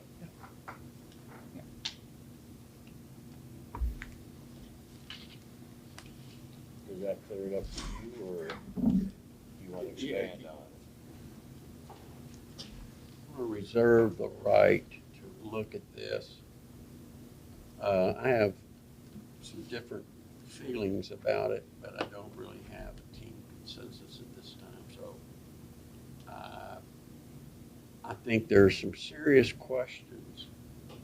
I don't believe in drafting, okay, but that's been a policy here, and there's some places to do it. It's not like it's illegal or anything. It's just I don't agree with it. But I think I'd like to address with the team whether the employer can continue to add special events, not make the vendors pay for it, dump that on the taxpayers, and then go make people work it. Because, I mean, what, you had a couple big events, big deals, and then it appears the list just gets longer. It's not just you, all tourist cities. It just gets longer and longer and longer. So when the city goes, oh, sure, you can have the Peanut Festival downtown, and we'll find 50 people and come down there. And then we have to make people go down there and work. But did the vendor pay? Does the city get reimbursed for all those events? And if they do, then I don't know what the rate of pay should be, but I don't believe in forcing people to work. What you have is an exception to the law. Arguing is not negotiable. I'm arguing that is not what the state legislature wants. So I want to look at it and determine what the city thinks when they grant all those permits. Do you calculate who's going to pay for security for these mass events? So if you let us go back and take a look, I know that some event organizers do pay funding. We would have to go back and look. I don't know which ones do and do not, but I know there are a couple that do pay funding to help offset some of the city expenses. So if you allow us to go back and take a look at that, we could do that. But aside from that, this is the non-voluntary overtime is something that was brought to you to correct that issue. And we're saying, we hear you, and as part of this proposal, we're saying, okay, so I'm not understanding what the additional issues are. Additional issues, what I told you, I don't know that that meets all the concerns. I understand that's what we put on the table. We had a broader discussion. I want to talk to the team. Maybe Sure. scare up, they may be fine with it. I don't know, but I have a lot of concerns in tourist towns where they add events but don't make the vendor pay for it. Because I'd love to have a peanut festival and get 50 officers to work for free for me downtown. And that's what you're doing.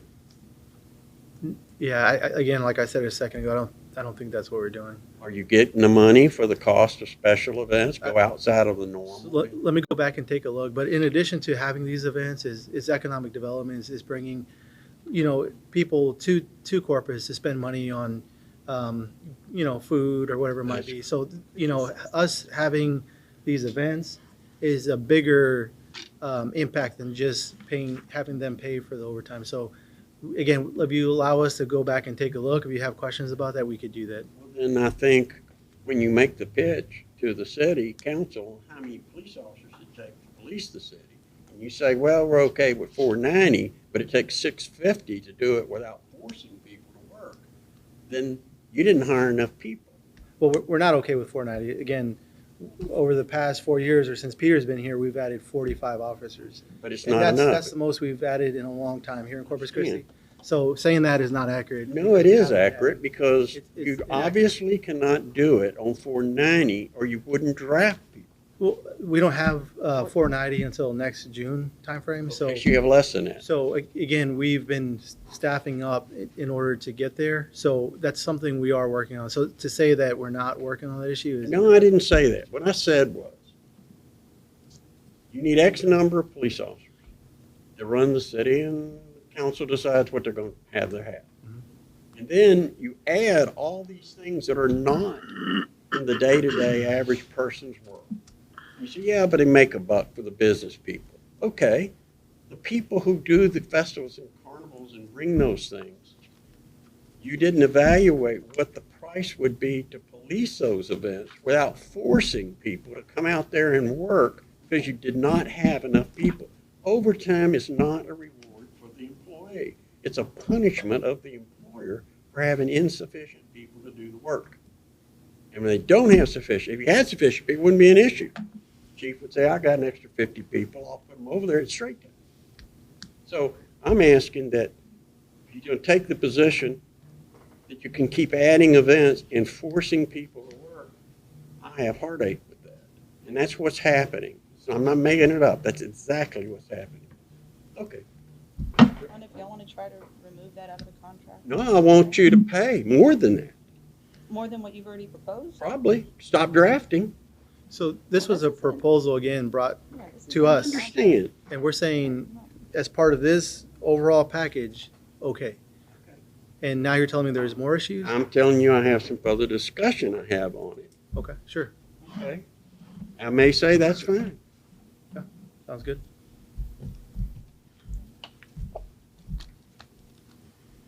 And we do have one more proposal.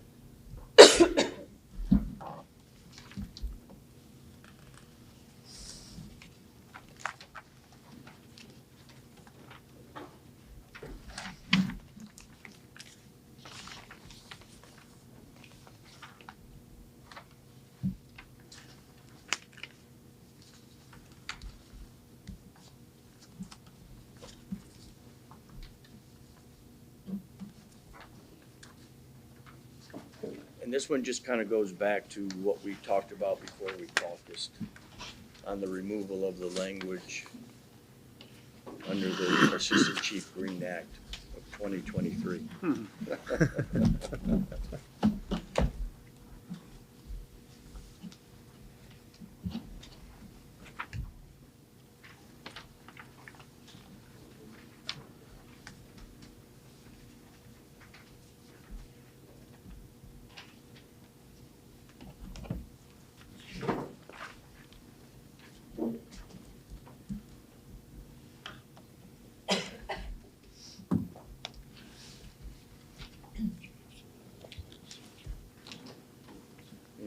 I'm gonna hold up. One of them's around that discussion you already had.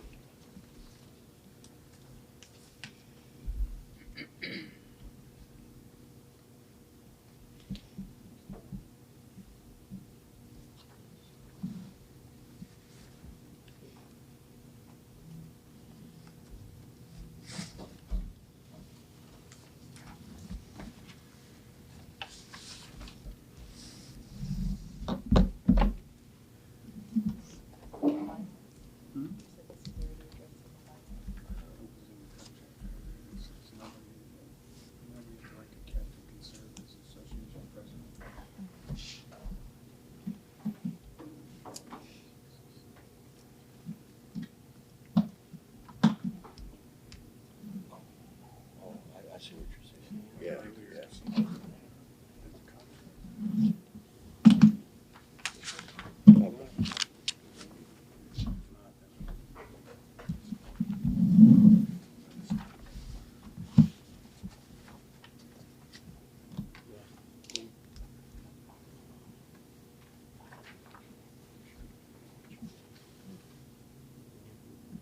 Right, right. Just hope.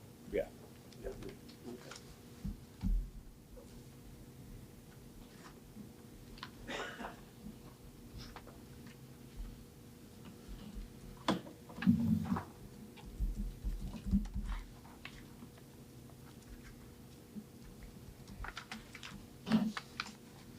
Do you know if this is addressed other way, like somewhere else in the contract? Yeah. I don't think so.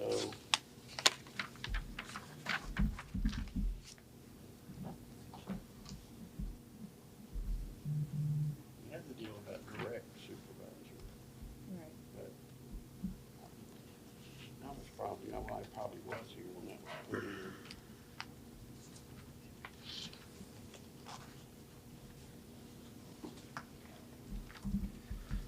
And I guess one of the other things we were talking about too on caucus, Lilia, is what if a captain is the one that's been harmed and is therefore bringing forth a grievance? And so what we will do a lot of times is with the grievance committee, have some of their peers on there because they have an understanding or they're a resource to educate, validate whatever the harmed captain is saying.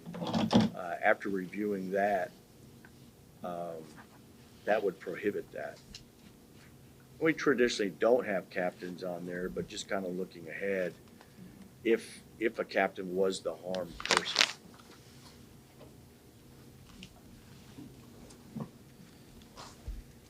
And they are representative, they are part of the bargaining unit itself as well.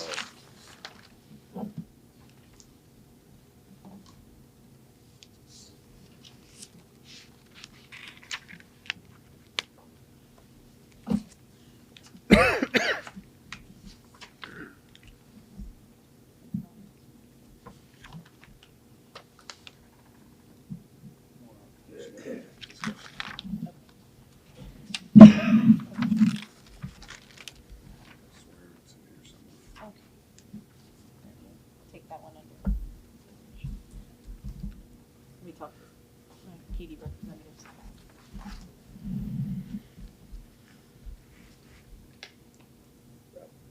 What I would like to do is take about a 5-minute caucus, so I can get a little bit of advisement, and then we can kind of come back to the table from there.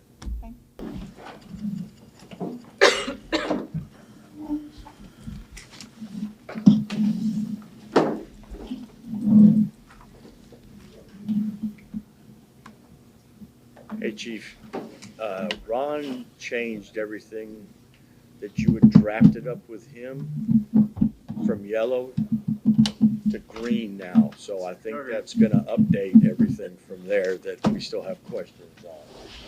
I'll have it all. Lemon to lime. Huh? Yeah. Lemon to lime, right? Lemon lime, we don't use regular green. So, okay, so we have a counter.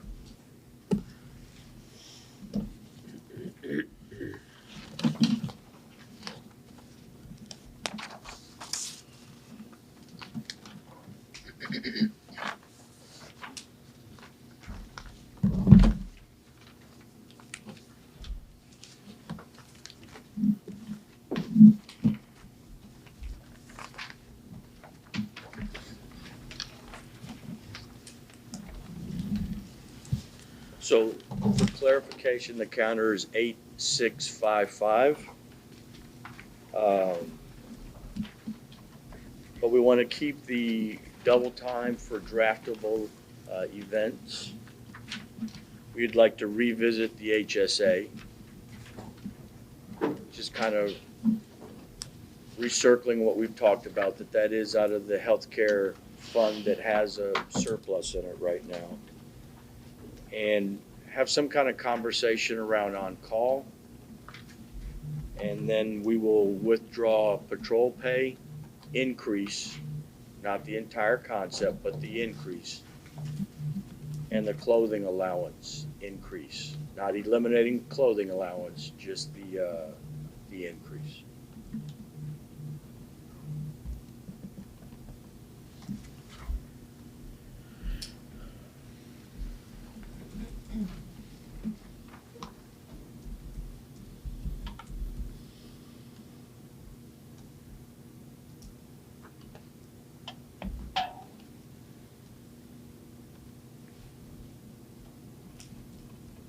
So earlier I had 6, they're all 6s, right? Correct.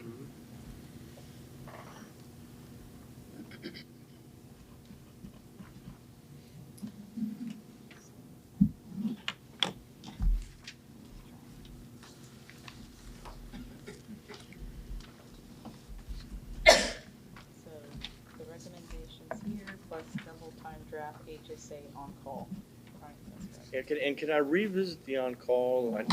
I know we talked about it a couple of caucuses ago, but it is the HR policy, yet y'all haven't brought it back in a counter. Is there something that is a stumbling block, a hurdle on the on-call? As we talked about, it does restrict people that are on call. And I think when we met last time, I asked, there's 21 people. Is that right, Chief? I'd say 21? average is about 21 per 21-ish? month. Okay, Yes. okay. It really was strictly a cost factor. I mean, we're not disputing that that's the pay procedure, the pay policy for civilians, mostly I think all utilities, but it really was just looking down at cost and Okay. priority.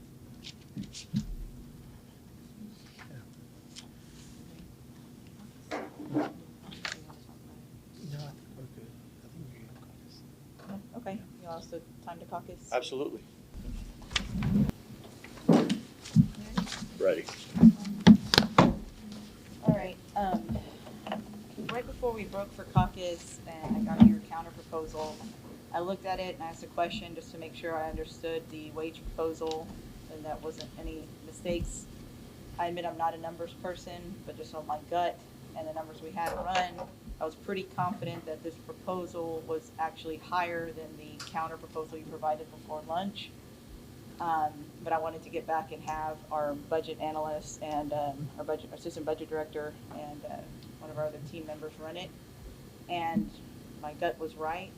So this proposal actually is higher by about $2.5 million. I'm hoping that's just an error, and I'd like for y'all to revisit, make sure that wasn't just maybe a miscalculation on y'all's part, because it looks like we're going in the wrong direction. We gave a counter that we felt was, we put another almost $10 million on the table, and we're hoping that we can start to come closer together, but this doesn't do it.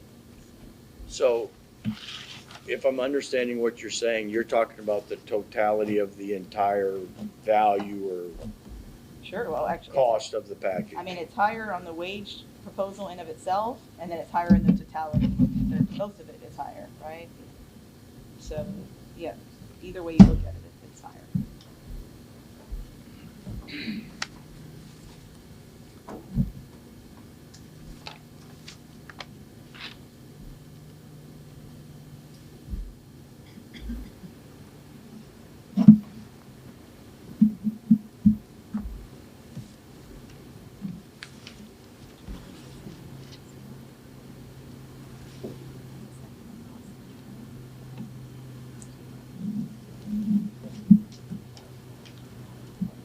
If you like this, and you are with Excel sheets on that, Scott, I can do that. Yeah, if you would just email it to me.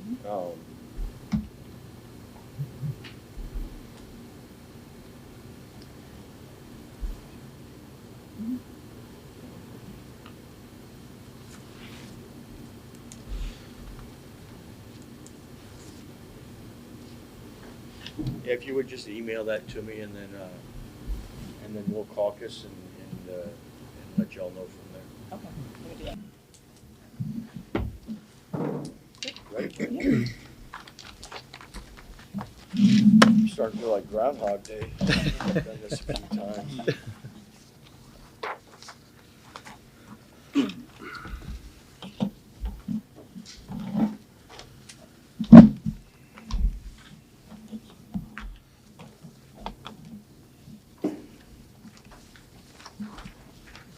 Okay, again, this is our counter, releasing the increase on patrol pay and clothing allowance. Again, keeping patrol pay and clothing allowance in theory, but releasing the increase to each one of those. But the rest of the ones you proposed are still Yes, on. Double time HSA and on-call. up for discussion. Okay.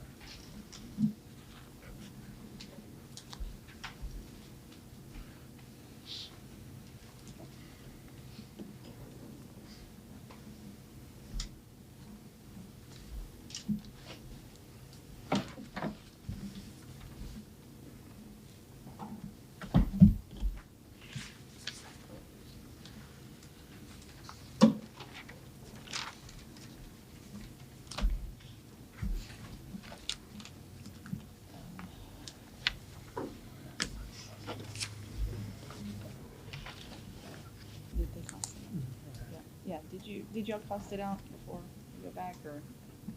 Yeah, that's proprietary with the state. Yes, I did. All right. Well, we appreciate this. Give us some minutes. Okay. I may need you to email you. Yes, yes.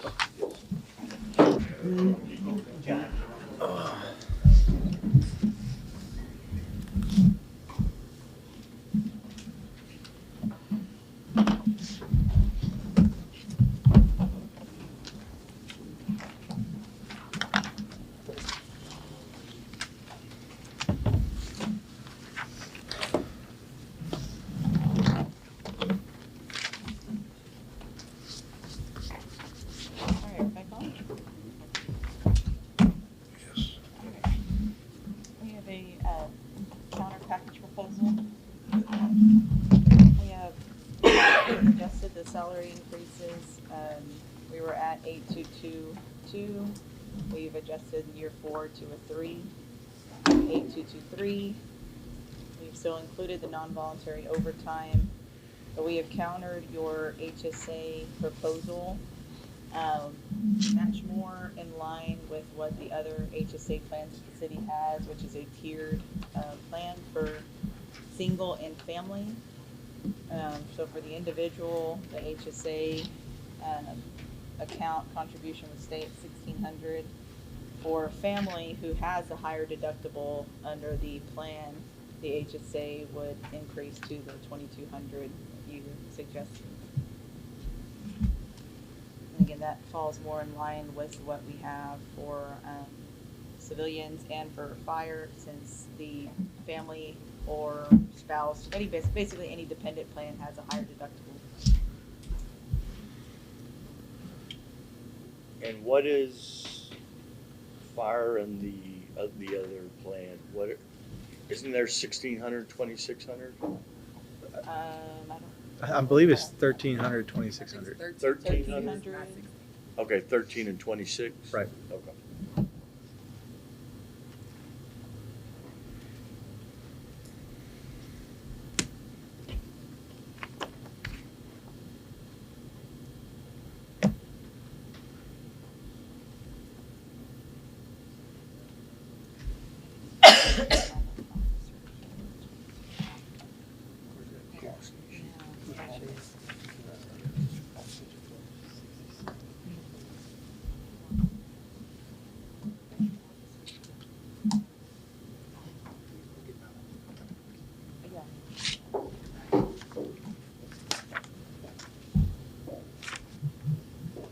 Yeah.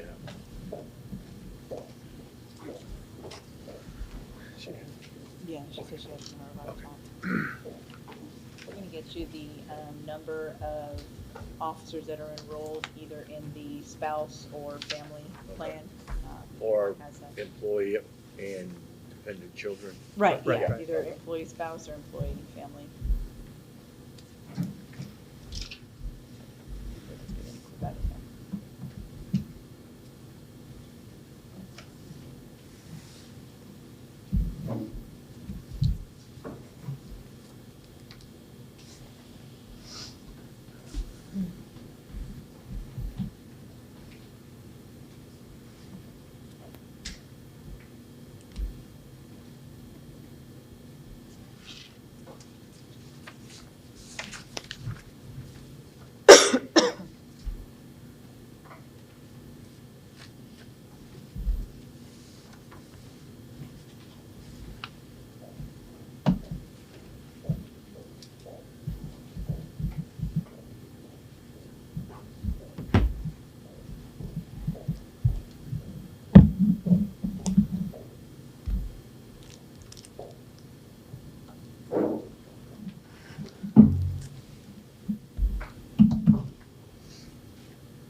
Oh, the 15, I guess I'm looking at the 175.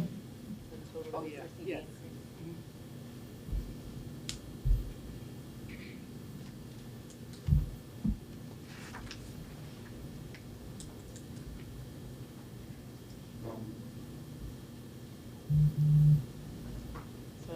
as of enrolled right now, right? It's about 288 officers that are in one of the tiers outside of the employee.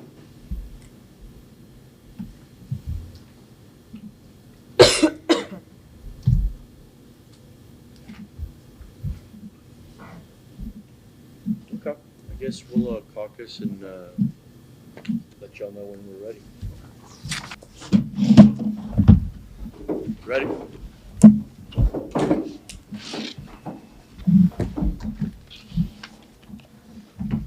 All right. Thank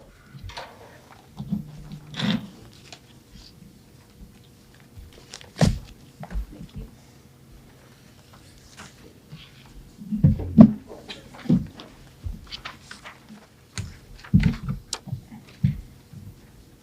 This is similar to what we did in San Antonio. It's similar to what we have in Dallas, where we have a formula to reach the numbers we wanted. We start in January, and a couple other places. In San Antonio, to reach the number we felt that to take back the members and get us where we wanted to be over a 4-year deal, we agreed to start some of the funding in April. So what we proposed is the 8% that you had for October 1st. But in the second, third, and fourth year, it's 4, but it's annualized at 2. I realize there's money there. And the second year is 2 annualized, and the third, fourth year is 3 annualized. But by taking the money in April, greatly reduces the overall cost. We get to where we want to be at the end of the contract by moving the money off 6 months each year. So.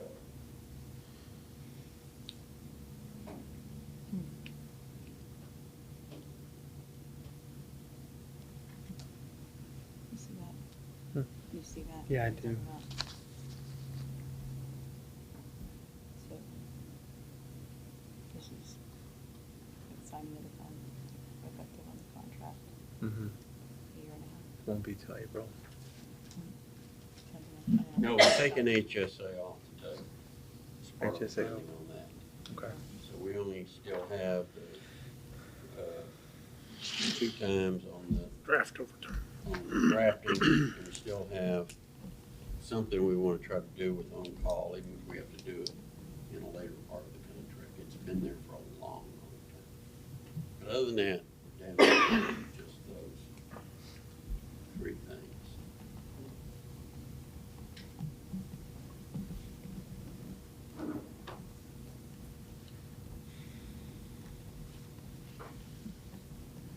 I'm gonna have to cost it out.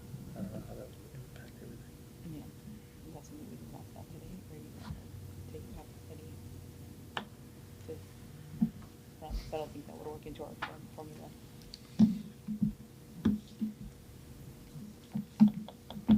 Let's caucus and see if we could discuss it and kind of go from there.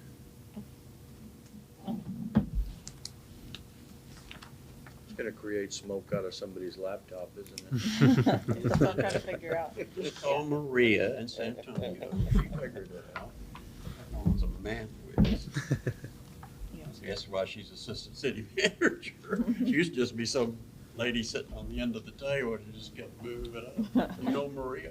No. Via Gomez? Sure, Yeah. Michael does. Oh, yeah. Don't be deceived by the small size. Very, very smart. Yeah. You don't get to that spot. I'm sure they're paying you on the same. 350, 400. No, sir. Just checking. If you stumbled, you just jump right in there. Could see you in San Antonio in a couple of years. Anyway, we have 2 more meetings set, but let's focus on next week if we can. Unless you want to go back and come back and tell us you take the deal, then of course we'll sit here and wait for it. I'm driving after dark regardless now. Give us a little time to talk about it in caucus and we come back. Okay, yeah, let's talk about it and see if it's something we can figure out Okay. today. If we can't, then we'll just come back and wait, because we do have the next one set for next Wednesday, Yes. right? Yes. Okay. All right. Let me put that back. Okay, back on. We are. Okay. We spent some time kind of working through your proposal and the formula, the time frame that you now propose. It's a little different, obviously, than what we've traditionally done. We're still kind of playing with our numbers and double checking on it, but it is something we're willing to consider. We are giving you what we believe is our last, best, and final offer. We are accepting that approach, but have changed our counter on wages. So I think did I give everybody one here? Yes.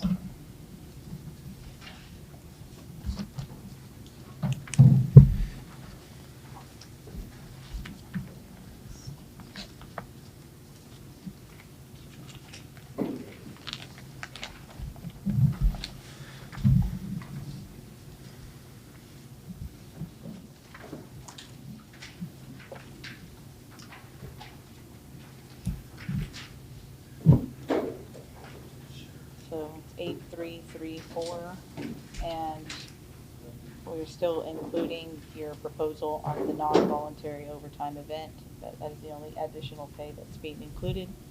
And this is what we're calling more the total economic package, because I know we still have some outstanding non-economic items to discuss.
You know, let us caucus, and